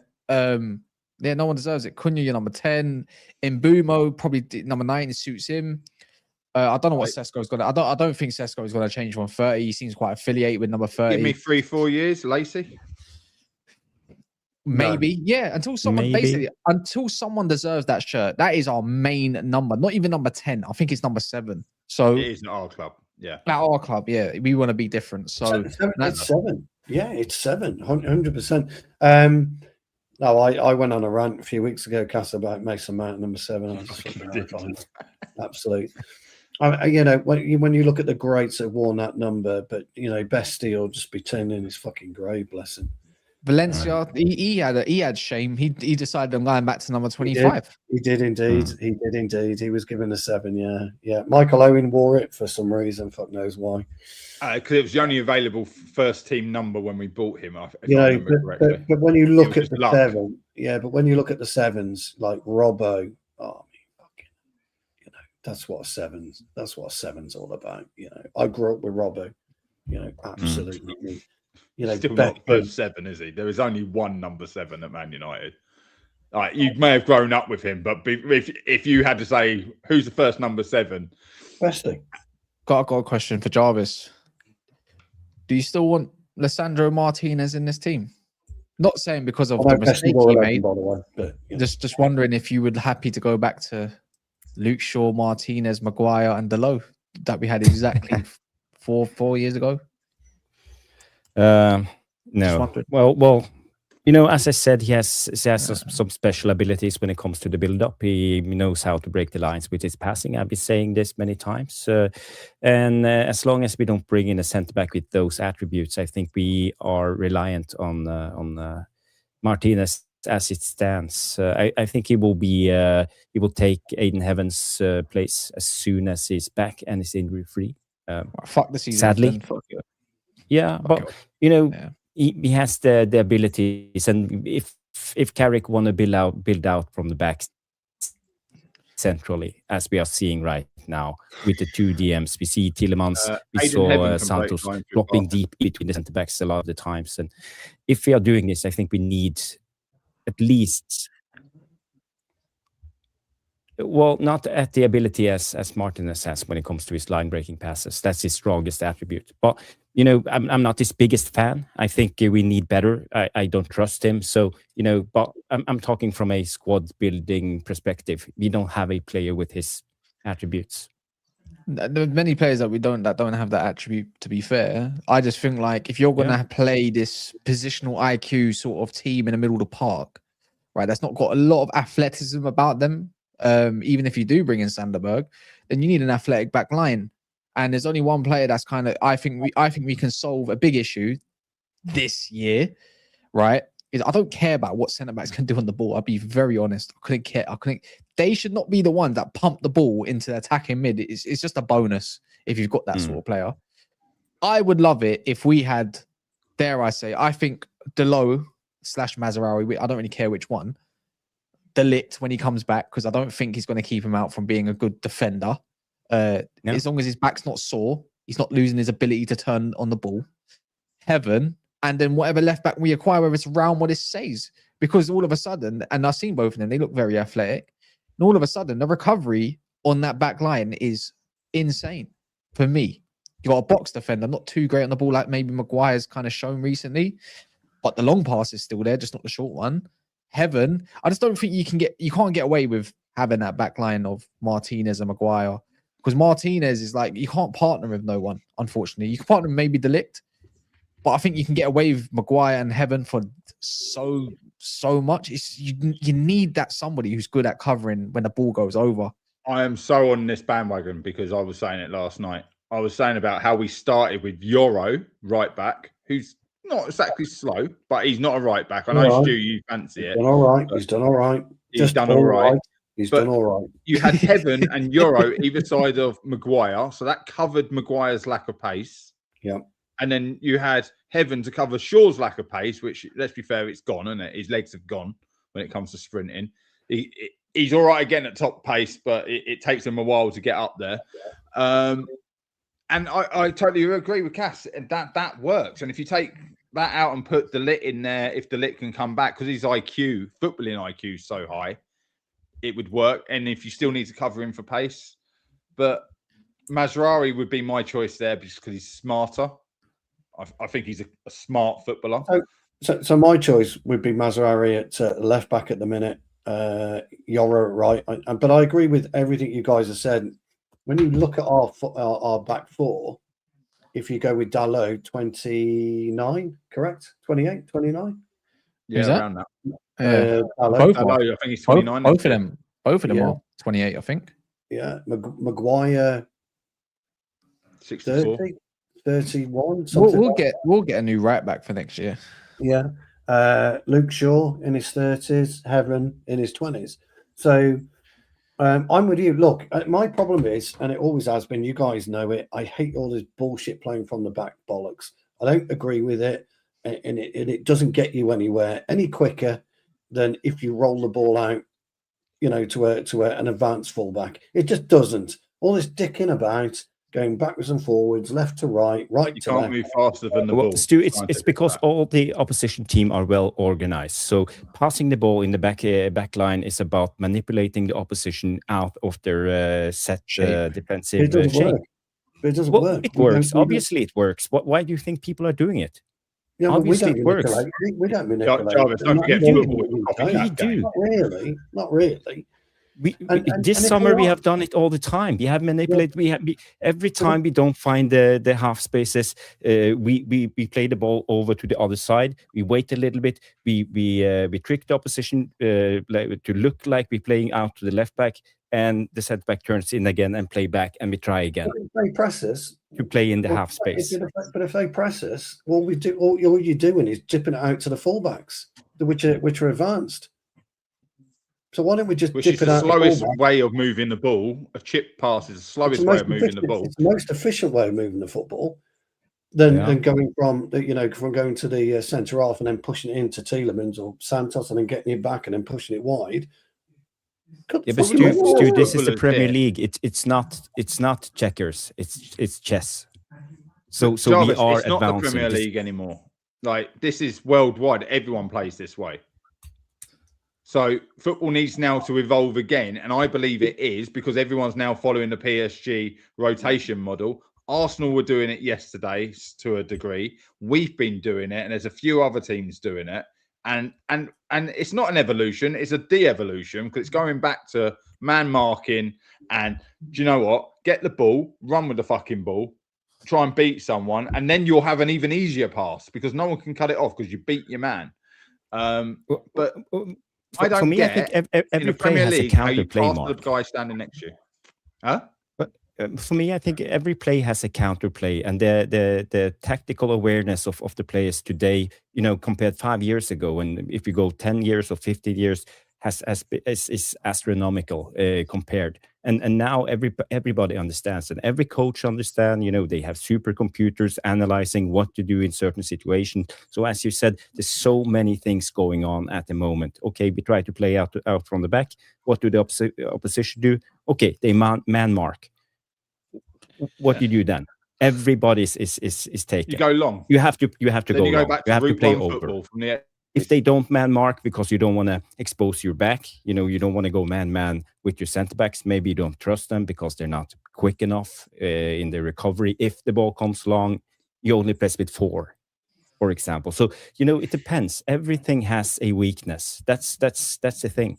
It does, right? But the football we're talking about today is football from the 70s, but with better players. Because when I say 70s, Stu, I know what you're thinking. But hang on, I used to smash into people when I was. But I'm talking about Johan Cruyff, who creates Barcelona's football, which is then comes through the Mestalla to the Barcelona team, which had Pep. Pep comes in and starts spreading it around. It's the same fucking football, just different times, different players, different abilities, different fitness levels. That's a real one. But players are faster to get to you. When they were really slow and hung over from the night out they had on the town and playing on a Sunday, they'll be like that. They're not going to sprint out and get to the ball. So we're trying something different. It's certainly working for PSG with that, but they've got pace. Not only have they got smart players, every player in that midfield is fast. Yeah, and if they're not worn out, I think so. As professional footballers, I think they're quicker than they look. Do you know what I mean? I know what you're thinking. Quick heads. I mean, Fabian Ruiz is not quick at all. He's very slow. Does he get caught on the ball? Sometimes he's more of an attacking threat, but I'm saying he's not fast. He's not rapid at all. The thing is, if you go front line, they got. I wouldn't say he's their Embry's that fast either. He's decent paced. I mean, in the front line is that all right, that's just ridiculous. It's not even fair at this point, is it? Yeah, they're right. But Dembele's been popping up as a holding midfielder in some games for PSG. Yeah, he don't out of position in that rotation. He don't like the sprint. He don't like. They got that work done and covered by Hakimi and Mendes. Now they're flipping rapid.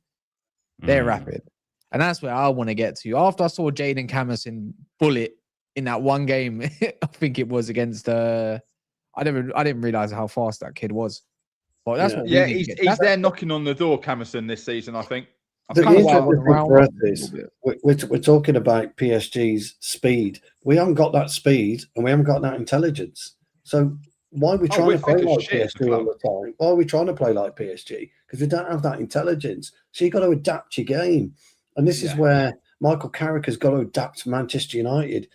Bruno's got to adapt. Tielemans has got to adapt. We have to adapt as fans, And if we're going to continue to do this to drag on because that's the modern way of doing it, well, hold on. The pitch has been the same circumference and dimensions for 100 years. Nothing's changed. Nothing's changed. Goalposts have evolved because they're not fucking wooden. Wooden square posts. I was watching. I've been watching a lot of old tapes about footballers from a while ago. Do you need to do a super chat thing? It's probably 10 minutes ago, so I just feel bad. Thank you, Blank. But we'll just continue and we go after you. And the thought that these ex-pros couldn't play today is fucking ridiculous. Yeah. Oh my God. Yeah. When you actually sit there and think, I'm going to watch one of them high classified games back in the 70s and 80s. Oh, mate. These players today will be wimps. The thought that these players didn't have technical abilities, I think on the eye and the way the cameras used to be, it would appear that they didn't look as clean with the white footballs and the rest of it. It don't look clean. I was watching Souness and other players like that, right? And I was thinking, fucking hell, he can dribble. Like, he can dribble. And obviously we're talking about on shit pitches as well, in the mud. Yeah. And I think ex-pro, I'm not going to lie. Obviously, I'd say the footballer levels increased all around, but these lot would absolutely smash these lot to pieces. Honestly, and I'm not saying that because I want to be different or anything like that. They generally had they had ability, like actual real good dribbling abilities.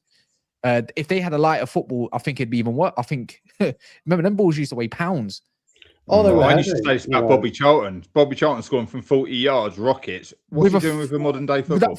It's unreal. Like, honestly, I say skills have evolved. Skills, like players can do a little bit more, I suppose, because it's become a little bit more, I don't know. It's mainly physical. Mainly, players they have to cover 10 to 12K, Imagine those players. 20 sprints. Those players could run laps around these players, I reckon, in fitness, maybe like the top pros. But if you put sports science and the rest of it, and this is all theory based, obviously, you put the sports science of today with those, you got cracking players, isn't it?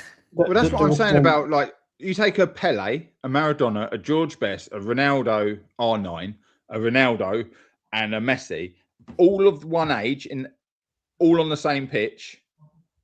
I don't think you're going to see much between these players, because we talk about it a lot with youth football. We play a lot on 4G pitches, right? And our advantage is we have a home pitch, which was 4G. So you go to a grass pitch. It's a bit like when Man United go to Grimsby, right? You start complaining about the pitch, the ball bobbles around. These guys who can control a bobbling ball and it sticks to their foot there, and you're running on heavy, wet, soggy grass. So what are you like when it doesn't get heavy and soft? You're quicker, you're stronger in the legs. It builds everything up. People don't understand unless they've actually played like in some of these big matches. Even if it's a charity match, and you go and play on like your local like big club team, you go, fucking hell, this is pitch that's bigger than the one down the park, and it's heavy on your legs. It's so true. Well, kids can't play on grass at the minute because they can't understand the kids can't play on grass today. Why? They can't read the bounce. They can't read the bounce. They can't understand. They're just not going to roll smoothly to you. Oh, you'd be amazed, Cash. You'd be absolutely wait. Are kids not actually allowed to play on grass, or they just? No, sorry, they can't. No, they have an inability to read the game. I play football on concrete, mainly like that. That's what I mean. I used to slide tackle on concrete in my cage, like both of them, to be fair. Exactly. When I got on grass, I thought, well, that's probably why I probably played where I did play and everything, it was a piece of piss. It's like, I was just one of the strongest kids because I used to play with the olders a lot, all the time. I refused to play with people my age because it was easy. So I used to play with the olders, that my brothers, the rest of them, they're 5 and 10 years older than me, and their friends, and the rest of them. I remember going over to having a game in a Crystal Palace Dome, one of my first my trial match for Millwall at first, right? Before we even went to the other dome. It's against Crystal Palace, Millwall trialists, right? The first time I've ever played an AstroTurf, I couldn't believe it. Honestly, I would genuinely say I was top 3 best players on that pitch.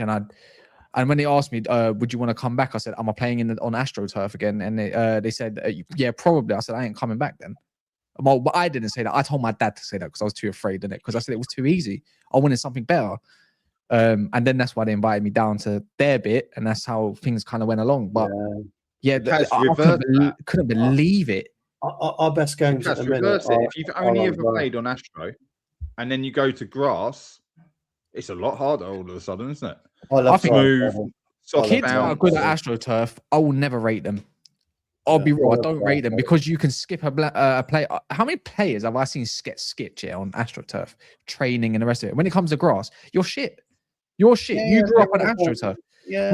Where's concrete players these days? I want to know where the concrete are they too like cage footballers? Cage is where it's at for me, anyways. In London, cage is where it's at. That's when you get all them great. We were talking about this last week, weren't we? The cage dive in goal. And things. Yeah, you dive in goal on concrete. You go by the concrete. You get bars up. You get up. You play on AstroTurf. It's all nice, and you're bouncing off of Astro. Burn up your leg. What's a burn compared to a cut on your kneecap and your elbow? Cash, I remember everyone stopping though when I pulled off an overhead on concrete, and they're thinking, "What the fuck's he doing?" Your head's coming down that way. I hate AstroTurf. I hate it. It's just I hate it. We had one of the first AstroTurfs for non-professional up at Lilleshall because England were there at the time, and that was the first AstroTurf, and it was fucking horrible. But everybody wanted to play on it all the time. Are you talking AstroTurf? We talking sand base? Do you remember the sand base ones back in before the free fall? No. I'm talking before then. The field carpet or the I'm talking before then. It was just a thin carpet. Yeah. The very that's first what I used to train on with Brighton. We was a we thin trained at carpet. Durham Sports Centre. And It was then it ash moved on to sand and sand. carpet, and oh mate, it's horrible. And then, this didn't have sand on it. It was just a thin carpet. This was the very first AstroTurf. And then it moved on to sand. And then it moved on to the little balls that you get today. Well, the sand was to fill the divots and the rips and the shit out. It was like evolution. Oh, the grass. I love playing on grass still. I absolutely love it. If I have a child in the future and they're into football, which they will be by force, they will start on concrete by force. Yeah. Yes. Yeah, by force, they're starting on the concrete in a cage. That's it. Simple as that. Hasn't Nothing made more. enough money for an artificial grass in his garden yet. Nah, nothing, nowhere near. No, artificial grass in the garden. Nah, they're starting in a cage with concrete. But I think you need to learn them how to play futsal. You know, combine futsal and regular football. Oh, I think they will become very technical. The cage football in the UK, in the cities, Jarvis, is the closest really that we grew up with futsal. Which was like the Brazilian style. I love a Jogo ball. Heavy Jogo balls. They were superb. Oh yeah, and if you get skilled up and you look like a prat, you're not invited onto the concrete again. Simple as that. Yeah. You're left out. Yeah. Unless you walloped him for doing it. Let's address the super chat Blank came in with. It's on the number 7 topic, saying from Brian Robson and Ronaldo to Mount as a number 7, doing a emoji like this. So 100%. Anyone want to add anything to Blank and his super chat? What, he's Robbo and Ronaldo? Yeah, I mean, best was Best, there. Beckham, Cantona. Beckham, Cantona. Like I'm seriously, I'm just sitting here like someone say fucking Cantona because I've already made there's no more debate. There's no more debate. There's zero debate. No. Big up. Thanks, Blank. I want to do a quick prediction for the season. I want to know your takes. I want to know top goal scorer. I want to know what place do we end up in the league and how many points. And a yes or no, do we win any cups? Who want to go first? I'll send you a screenshot.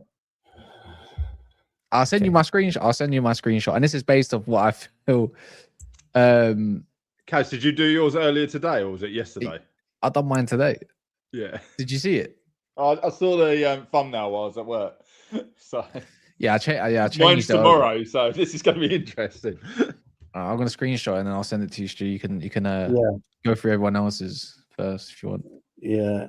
Okay. Stu, do you want to go first? You don't. Not really. Yeah, I'll go first, Stu. If you need to think about it, I'll go first. I do. Well, I've got a mark. I've got a point. I've got a mark. But you feel free to go first. Yeah.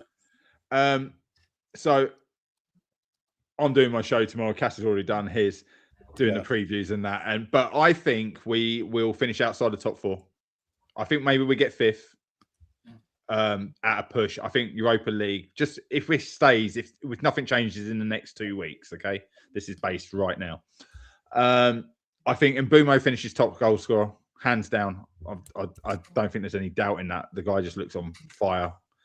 I think we go deep in both cups, but probably don't have the depth to win one. I'd like to think we can go with the FA Cup later on in the season. But that'll be dependent on where we are in the Champions League. And we all know that United will sacrifice everything to continue in the Champions League. So points-wise, I think we're going to hit around the same points mark we got last season. But I think we're going to have some runaways because I think the season's going to be quite piss poor for some teams. Because of the World Cup, I think people might start slow and lack of fitness and things. So I said 69, didn't I, last season? And I missed out by what, 2 points? 2 points.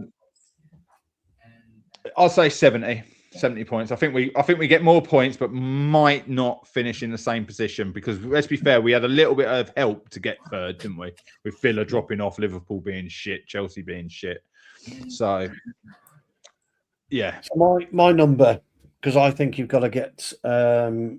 I think we'll just scrape in top 4, and I mean just scrape in top 4. But to get in top 4, you're going to have to score over 70 points this year, whereas we didn't last year. You'll have to score over 70 points. and it's not much too different to you, Mark. It's 71 I've had in mind. And I think we'll perform adequately in the Champions League. I think we'll go further in the FA Cup than in the Carabao Cup. But I think it's going to be very, very tight. Arsenal to run away with it, though, by the way. But I think we'll finish fourth, just scraping on fourth at 71 points. Okay. And top goal scorer. Top goal scorer. Yeah, really interesting one. I'm going to go with Mark. I think Mbumo's going to score a hatful this season. I think he's going to be our top goal scorer. I think he'll beat Sesko by 3. All right, Mark. It's done mine. Mark's done his. Oh, sorry. Mark Cass. 75. I sent you my one if you want to share it. By the way, I've done this based on what I think everyone's going to do with business towards the end of the window. Yeah. I don't want to do right now. I do think United get the centre mid and the left back. And I don't really care if it's Realm or not. I think if anything, that probably boosts us. Anyone but Luke Shaw is an upgrade. Let's put that straight. It's a bonus. Luke Shaw's crap. Like, he's not crap. Amas it is then. Nah, Realm. I think we're going to get Realm. And I think we're going to get a centre mid. I think it's done. So, but yeah. So I sent Jarvis my one. I have Arsenal first. I have Man United second. I've got no issue with that. Cup half full. I'm going for Cass is filling his cup to the top, to the brim. You don't do half full. But look, as much as I've got good explanations for quite a lot of these, to be fair. So I'll just do the main ones. I don't care who Tottenham get up front. It's shit. I'm sorry. You're going to get Gakpo and South. I couldn't care less. Honestly, I don't. Maddison doesn't. He gets injury every year. Then who you put in there? Yeah, God forbid. Couldn't care less. Man City, I think they're going to have a bit of a drop off. It's a new make. You can't rely on an 18-year-old to be your new DM. I'm surprised not even seeing Anderson as a 6. Kovacic there. I think they're going to have a bit of a reckoning. The way Maresca wants to play, I don't think it's going to suit Donnarumma. They're going to concede quite a lot of goals, actually, funny enough. I still think they're going to score goals. I just think they're going to concede a lot of goals. Regardless, no Rodri, and sorry, they don't even believe in Nico Gonzalez. I look at that base thinking, you can get Enzo Fernandez if you want. I don't care. Chelsea, I think Chelsea and us and Liverpool, there's not going to be much between it whatsoever. This could be a point. I'm probably just in the bias thing more time. That was my thought process. But the thing is with Chelsea that they have that I couldn't care less with. You're relying on 2 wing backs to fully adapt to the Prem. By the way, not saying it's not going to happen, because I think wing back you can, but you're relying on 2, if not 3, if not 4 different wing backs that are new to the league to really adjust as quick as possible. And when you don't have games week in, week out, and they all say, "Oh, what 2 games a week?" I think when you have less games, it's worse if you don't have the squad. I think Wendell will be all right, but I agree with you about the other. I think they've still got Sanchez in goal. Whichever way you want to look at it, Sanchez is garbage. Yeah. And they got Jorgensen. They have not changed the goalie. I don't think they are. That back line, weren't they? That back line, I think, is quite good. But I don't like the middle of the park. I don't think they get a centre mid. Don't care if they got Enzo. I like Caicedo. I think there's going to be a bit of a hole. I think they're going to score goals. I expect them to go for Martinez from Villa. Apparently that got rubbished off today, actually, funny enough. I don't think it is rubbish. I think they'll come back because they need to sell him now, don't they? Yeah, I think if you take away Chelsea's, I think they got a good front line, even if I don't like Rodgers. But there's a lot banking on and hoping Palmer gets good. The wing backs are a lot of their creativity. I think they're going to have a good pass game. I think Chelsea's going to be really good, regardless. Liverpool, relying on Frimpong to be your right back. An Asian Van Dijk. I don't like Kirkes as much as the next person. I think he's quite above average. I think Tsimikas is also shit. You're relying on an 18-year-old, 20-year-old in Jake as well. And if not, Ronald Araujo's garbage. I really don't like their midfield. I think I think they're going to bring in Barkla and probably Mbaye, but they might lose goals in Gakpo because he's a goal threat. So they're going to have a lot of flexibility and I think a lot of interchange in rotation as well. But then I remembered something is that Well, Iriola don't like rotation. He likes zonal. So He does.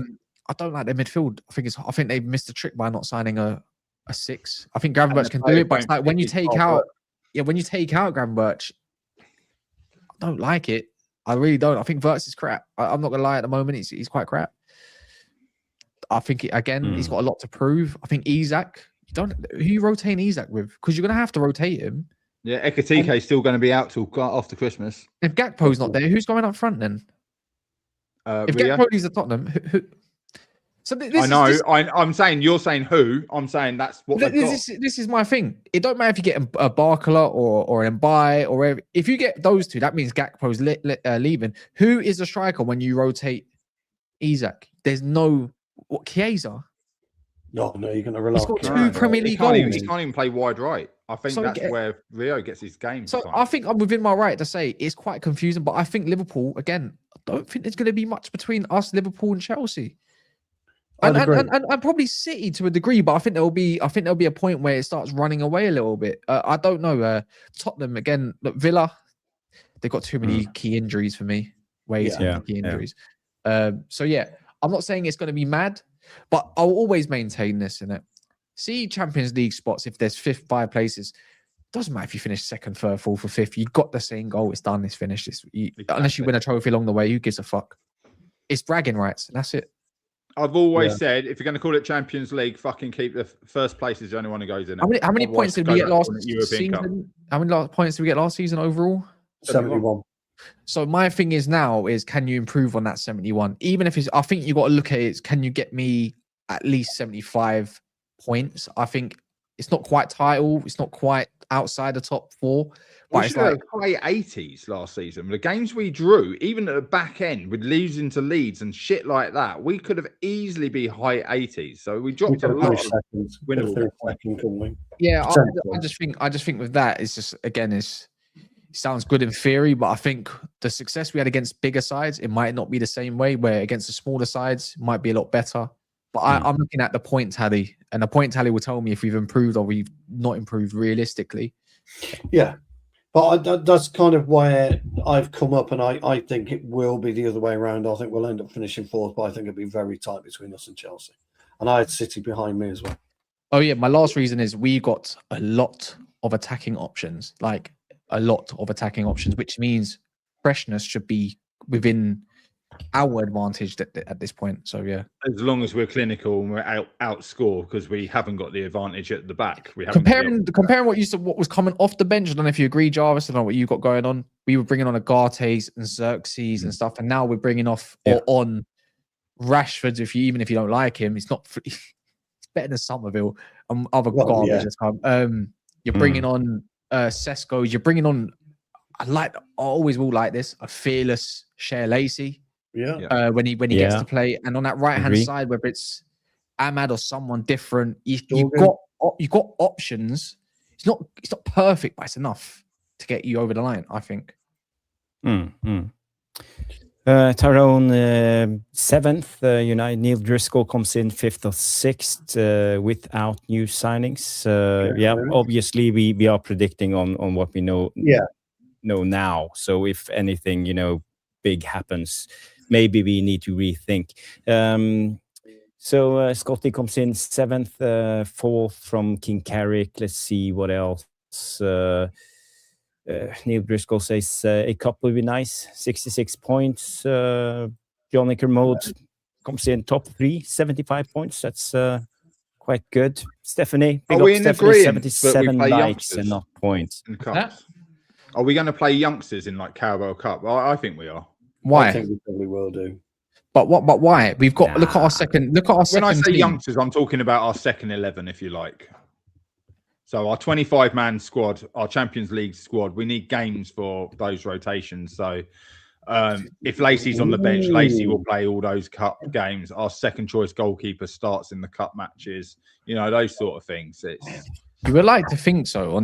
I think it depends on the opposition. I think I think heavily rotating is proven to not be good. It's bad. But I think if you half rotate, I think you'd be all right. Just rotate the older lot, I'd say. Because I think we qualified from Champions League after and you get the shit teams near the end, don't you? You're going to have those shit games which you're expected to win. We can play our other youngsters there as well, and FA Cup maybe. And is it about breeding some confidence in them for the next season? Because we're not going to grow this squad. What youngsters are we? You say youngsters are second team, but I mean, what are they? I mean, other than Lacey and Euro, perhaps it's who else is the young lot? Well, it's like I say, if we don't get rid of anyone, Fletcher's no, we're not Obi, Amas, maybe Kakonki, maybe Dan Armour, players like that coming through that have been there for pre-season, so they're being looked at. And when you get to that cup match, you still got to name a 25-man squad for like Champions League and the Premier League and things like that. So we don't have 25 top players currently, do we? So I mean, our second team would be, in my opinion, at the moment, compared to what Carrick's typically liked, you're looking at Mazraoui, Euro, maybe a Martinez, and a Luke Shaw, maybe, or throw Delo instead if you want. And then you look at your DM spots, you're like, well, if it's not Mainoo, then it's Tielemans. If it's not Santos, it's the other one, whoever comes in. And then that attacking mid spot, it's like, I probably can play Lacey there. That's the youngster. And then if you look at the front three, which you just kind of mentioned, I'm like, if Sesko hasn't played, well, it's like, you can play Sesko then. You might have to play Ahmad, but you can also play Dorgu if you want. It's not that bad of a second team when you deep it. Or Rashford. Yeah, that's the way I kind of look at things. I think youngsters will get on the bench, but that's about it. I would like to see Dan Armour, though. I'm interested in him, I'd say. He's good. I would give him a loan. I would get him out on loan just to see how he gets on with physicality of like a championship or like a League Two, League One sort of team. I think that's the part of his game he needs to grow into, being a kid, right? But I do like the way he's aggressive and like the first centre-back I've seen in a long time. I know we bought Heaven, but can come through from our youth team. It's the first out-and-out centre-back I've seen with a little bit of grit about him. He'll need championship loan first for that. Yeah, No, I just wondered because it is one of those. Our strength in depth, people say we don't have, but Cass has just named quite a strong. Oh, yeah, we got a good 11, and we got a good second 11. But not good enough that we need to go out and still buy another 5-6 players. You need. That's why I think you just need the 2 players. I think you need more than 2, but ideally you need to get that left back and DM to make it look like, well, we've got options on the bench. Doesn't look that bad. There was one game, was it Atletico or PSG? And like, well, that bench don't look too bad, does it? PSG it didn't because we had all the first teamers back. Yeah, it's like, you're like, fucking hell. If I saw that come off the bench that's sharp and ready to come against us, I'd be shitting it. So, yeah, kind of in that zone. Yeah, and the Harry Maguire, Dan Armour looks good. The left-footed centre-back. Yeah. I would still like to loan out Euro. I'm going to hang my hat on that for the season. I would love to see Euro get a 38-game season at some club and get games underneath him and get that and then come back to us. It worked for like Saliba and people like that. I think it would work for Euro. I really do. If he's not going to play, I'd rather see him on loan than sat on the bench.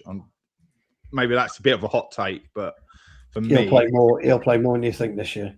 I think you're still going to find him playing probably about.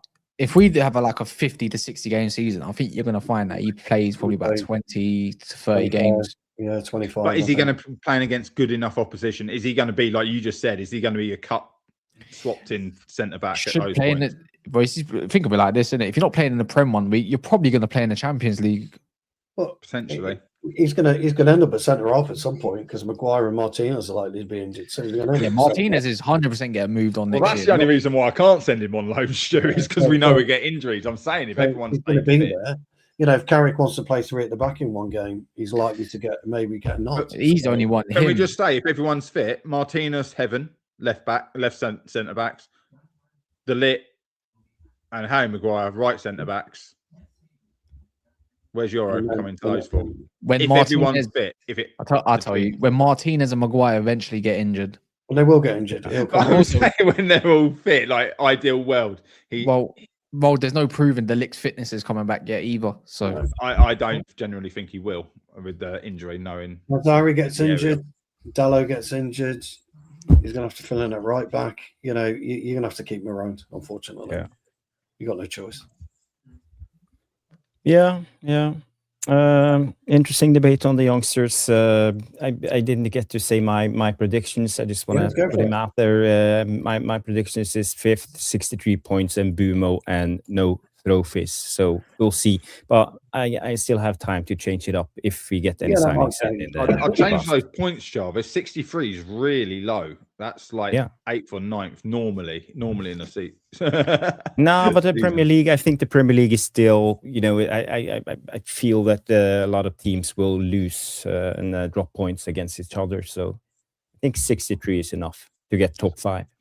I think we got a big bonus this year. The fact that the top middle class teams are playing Europe, I think benefits us. Is it 10? Is it 10? Right, I know it could have gone to 11. Not Spurs, not Newcastle. Nah, I couldn't care about them. No, Newcastle, 8th, isn't it? 8th or 9th. Newcastle are. I 8 want or to put. 9, yeah. I can't make up my mind with them yet. I think I look at him as new being one of the manager. first managers getting sacked. I really do. It's not that they ain't got enough. I just think there's a lot of players that just don't want to be there. Joe Linton just got another injury. This Volta-Maida experiment in the 10's hilarious. It looks slow as shit. I'll be honest. It looks so slow. Dan Burns, your captain. Fucking hell. I know. Well, It might take some time in it, but I don't look at Newcastle thinking, I think I'll go to St. James's Park and nick something this time. Yeah, they'll definitely survive. But when you're looking at Bournemouths, Brightons, Crystal Palaces, these sort of teams that we Sunderland. all these Everton. teams are in Europe. I don't think Brentford are in Europe, but I mean Brighton to win the Continental Cup or whatever the fucking lowest one's called. See these teams that we typically have hard games against. Well, at least it's not Danny Welbeck now, but hard games against. I look at that thinking, I think we can capitalize on that one for once. Going away to Bournemouth, going away to Brighton, even though we smashed them at the end of the season. Going away to Palace. Yeah, I think there's a going away to whatever one I haven't exactly mentioned. Yeah, I think there's a case to be made. Yeah, I think Arbeloa is first to be sacked. I can say that now. I think Forest will have a good season. They've got Glasner in, haven't they? Give them 4 to 5 weeks to get up to speed. They'll have a better decent defense, season but I think their attack is still. I think their attack is still piss poor. I can't see him playing the same formation as he did at Palace with the. Oh, he did. Yeah. Is he doing in the league? Do you think in the pre-season they've been playing back 3? They've struggled in pre-season as well. They just bought GM on from Sporting, who's a back 3 defender with Murillo, Milenkovic. That's a good back 3. Yeah. But name me their front 3. Well, they got that Jesus, Chris Woods, Weiss, and they've got he's gone now. I think they'll change. I think they'll. The thing about Forest is they will buy. I would. Forest. If I'm United next year, I'll be looking at Nico Williams and looking at that potentially, anyways. I'm thinking, do I need to upgrade my right back? If there's another good season, it's like, well, I think you can probably bag him and Lewis Hall, and you've got a pretty good fucking pair of fullbacks that like to attack the ball in the areas that we like. Last week, Nico Williams. I thought you meant the Spanish. No. Unfortunately, he's a Scouser, a Welsh one, which doesn't sit well with me. But the 4 of them come to Man United and shitting on Liverpool. It's a bit of a turn on. he is a Scouser, yeah. Bless him. Get along with Shea Lacey then, isn't it? Yeah. Oh, yeah. Yes, that is true. Quickly, Stu, can we do? I'm a little bit conscious of time. We've been doing 2.5 hours now, so let's just do 3 questions, and we can save up the rest we'll have a question show. We'll do 4 questions. We'll do a question each. Okay. Let's have a quick look. Let me go through the questions quickly, Jarvis. Do you want to go through some comments while I just pick out? Yeah. This is not a question. It's just who's going to Old Trafford this season? Road trip. I'm looking at it, but I can't find a proper game because if I go to England, I want to at least go to 2 games, or I want to wait for the Champions League draw to be ready, and find a game where I can actually attend at least 2 games.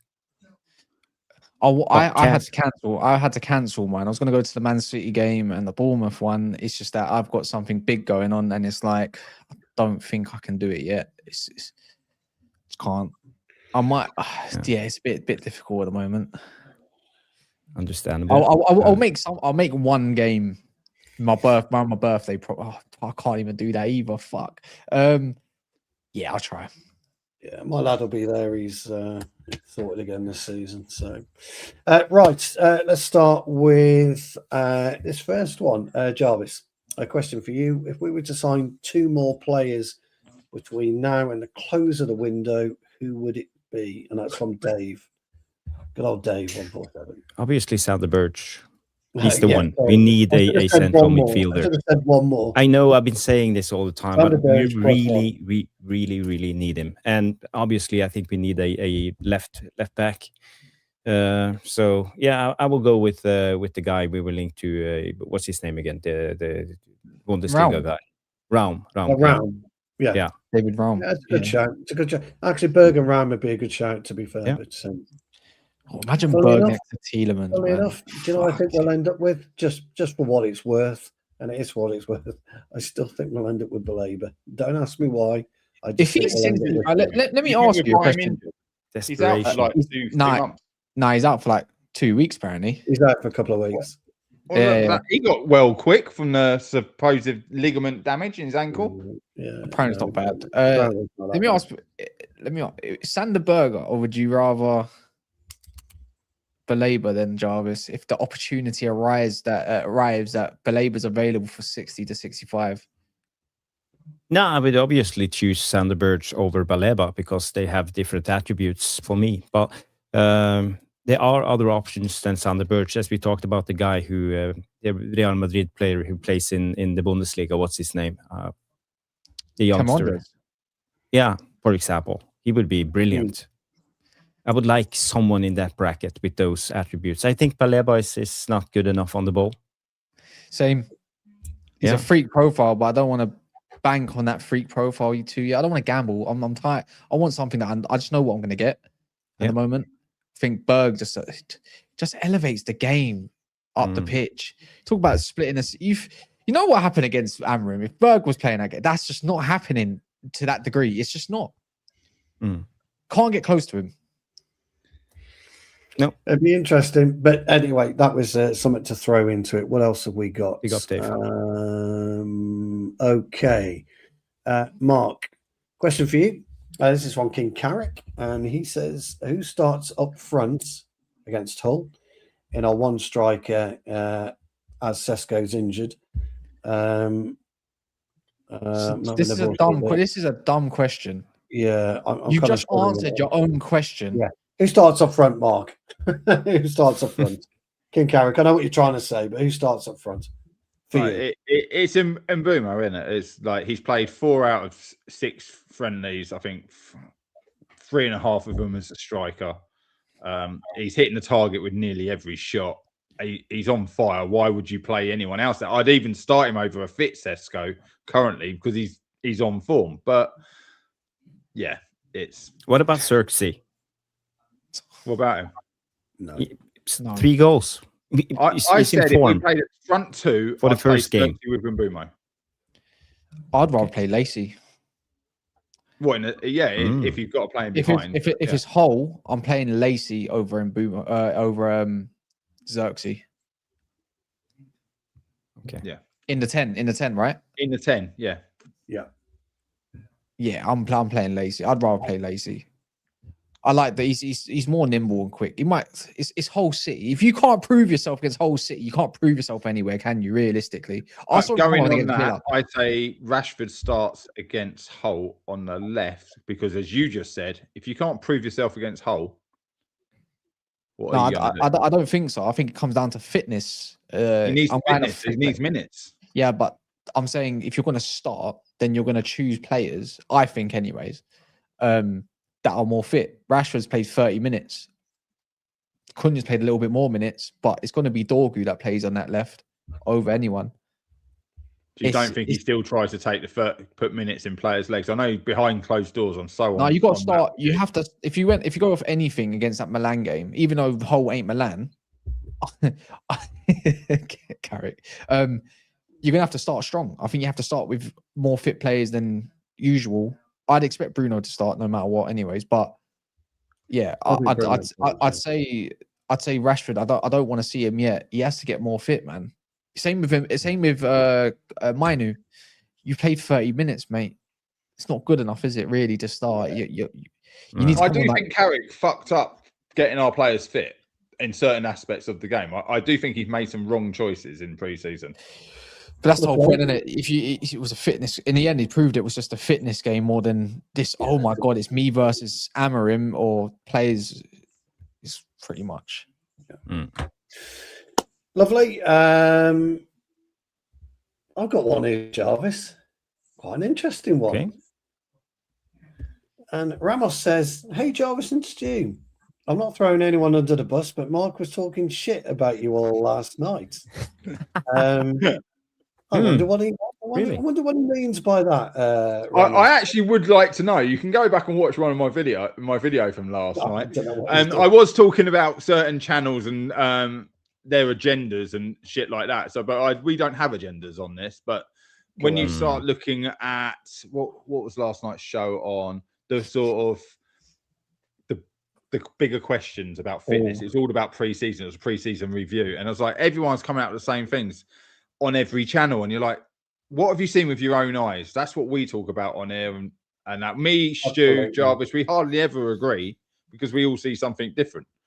But, you know, in Norway we say "ru."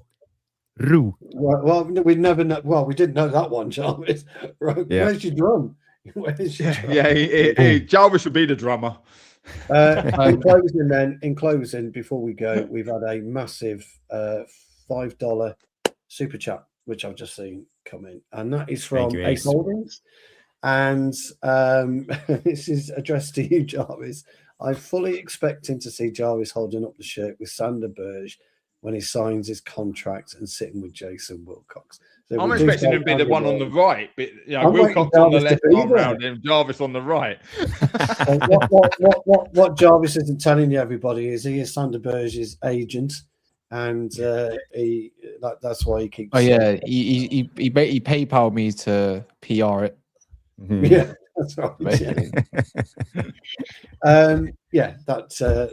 That winds that segment up, mate. Big up, we'll be back live. Just so you all know, guys, we're going to be back live Thursday. We're going to be doing the Hull preview. Me and Jarvis will be picking the starting 11. Cash, you're free to join us. Mark, if you want. I know you go live on a Thursday, Mark, but want to join us. Cash, if you want to join us. But we always pick an 11, don't we, Jarvis? And we never get it right. We do 2 11s, what we would like to see and what's likely to happen. So we always do 2 11s. And Jarvis runs through the tactical board. We'll tell you how we think we're going to play. And then that'll be Thursday night's show, won't it, my old mate? So any questions about pre-season? You and your tactical board. I expected to see it more from you guys, but has anyone seen any patterns of play? Because I haven't. What? The patterns of play in pre-season, they've been non-existent. Seen plenty. So Jarvis, I've seen loads. Jarvis, patterns of play moving the ball forwards or counter-attacking football. No, I've seen us move the ball between Maguire and Heaven in two, 3 passes. We're in the back line, like we're penetrating quite quick. Even what about repetitiveness in terms of Dorgu and Ahmad potentially, or Boomer, when they make those shadow runs to create extra space in the middle of the park for the attacking mid or the striker to pick up. Yeah, that's happened over. That's open. I've seen it over and over again. That's what makes me confident about Man United, is that there's a clear identity. But in the last 2 games, I said there's clear identity, but in terms of patterns, there can be repetitive patterns. But the players have got to. I think it's all bollocks. I'll be honest. I think the players figure it out as they go along, with like everybody else. So that's what I was getting at. It felt more talk about it all the time. Natural. Yeah, but every single player and every single team figure it out as they go along. You can get trained and everything, but eventually, if that don't work, then you have to figure it out, mate. And that's the message being put out by United in their things. Like, we've asked to figure it out. You can't coach the Jarvis chop. He just figured that out on the fly, didn't you, Pat? There you go. Jarvis, it's probably worth mentioning that there'll be a different approach, won't there, to the tactics board and what we can and can't do in the new year. Is it worth mentioning it to people? Well, in terms of the video, we able to. we have to see. Maybe we have to go back Yeah. to pictures because now with AI and all of this, I think we will be banned right away if we show any footage. So we will see. We will see. Maybe we'll try one time and We'll see try how it one and goes. see how we get on. Yeah, but we're looking forward to it. Looking forward to it. Yeah. Quick tip. And by the way, on reverse the Thursdays, reverse the camera angle and crop out any scores where that will slow the AI down picking it up, because when the AI looks and it should be attacking to the right and you've got it going to the left and there's no scores on where you've got it from, it slows it down. It doesn't get rid of it. But are you implying us doing anything illegal, Mark? It's not illegal. It's just what AI is looking for, isn't it? You're allowed to show video footage. You are allowed to show it. So why they? You are. We'll figure it if out. it's We'll figure it out. Sorry, you pulled up the tactical board. I just did. I have prepared my starting 11 on the whole game. I think this will be the starting 11. So run the debate and get your comments in the non-live section. I want to know your starting 11 against Hull so we can prepare for Thursday. So I believe we will play with this team: Laman, Shaw, Heaven, Maguire, Masraoui, Santos, Tielemans, Dorgu, Bruno, and Mbumo, and Cunha. I think this will be the starting 11. I'm almost 95% certain. That's my starting 11. I'm 95% certain that is not going to be the starting 11. Bruno is the one. Bruno is the one I'm uncertain about. I think after the Milan game, I think Ahmad is 100 million% starting, and Mbumo's going up front, and I think Mazraoui will come out for Dalot. Because Dalot tends to be fitter, and I agree. And Bruno will be fitter. I think it's those. I think because Shaw is naturally a wimp and scared to get injured by injuring himself. I think you need those extra runs. Ahmad's the only one in that team can alleviate pressure. Really in that front three when you think about it. I wouldn't deny Carrick doing that, but if he does, it's like, well, you're winging it, aren't you? You're waiting for these subs to come on and change the game. That's the way I look at it. I don't like that 11, but only because it's not fit. Because it's not a fit 11. I think it's the two in the middle. I think if they were more fit, I think I might want that. But they create a big hole because of what they do. They rotate like this, and I don't like that. I don't like that. Would you not say Ahmad's been one of our to be a striker players? I think Ahmad's been one of our most sharp players, even in the game against Milan and Leeds. He was probably our best player other than Euro. Yeah, but going by Carrick, I don't think he rates Ahmad that much. I think he feels that Mbumo is more solid on the right hand side. Hasn't played him there though. I don't know. And also, we are playing against a low block. Where is the opening for Ahmad? Yeah. Or I think he will run into a wall, brick wall. But the thing is, but Mbumo's worse. Yeah. Mbumo can't take on a man. It's also if you're playing a low block, you want ball carriers. You want Cunha on the left, probably better than Dorgu at carrying the ball, and you want Ahmad on the right carrying the ball, and then someone in the box to get it to. Or if you're playing against a high line, you want pace. Box crashers with Dorgu and Mbumo. But Cunha doesn't lurk in the box enough, though.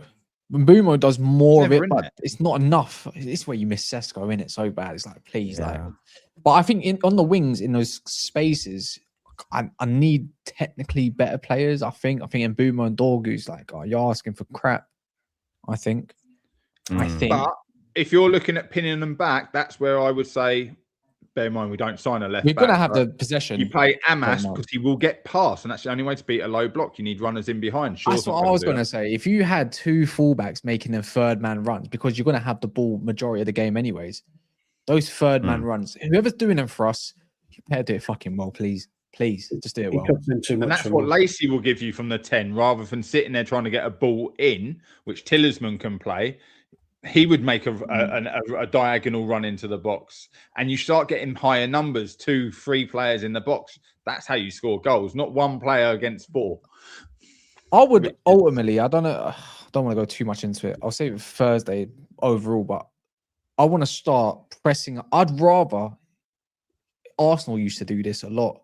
They'd allow you to think that you have the ball a lot of the time and encourage you to play against you, and then they just fucking smash you up because they just press you and hunt you down over and over, and you think you got momentum, but then they'll go and score. I think it's a good way to. That's how they beat all these teams. They make them think they have the ball and that other teams having a good game and they're not. They're just not. I like to make my teams not press until the other team hits the halfway line. That's then what I you've mean. got half a pitch to run in behind if you get the But ball. that's why I think if we play in this mid block that we've been doing, I think you've got to play the fit players that will hound and make them make mistakes. Look, we're gonna have all the ball. They're not Amarims. They ain't got roll off this cheek and these players. They are going to shit the fan or hit the fan, shall I say? Shit bricks when shit the fan, whatever. When we press them into mistakes, because these new teams love to try to play out the back, and when they realize the first few games it don't work, they resort back to let's just lump it. I can already hear Roy Keane having a fucking bob. What the fuck are they doing playing out the back? Yeah, kind of. I'd like to press them into mistakes, into areas that they're not comfortable in, and I think I'd prefer that Dorgu, Ahmad, and Bumo to start off with, anyways. Even if it don't sound glamorous. And then if they are going at us and they do want to try and press us back, put the pace in, because they ain't going to live with pace. But we still got to get minutes in legs. That's the downside. Second half, we still got to get minutes in legs. Still got a week though, fellas. Don't forget.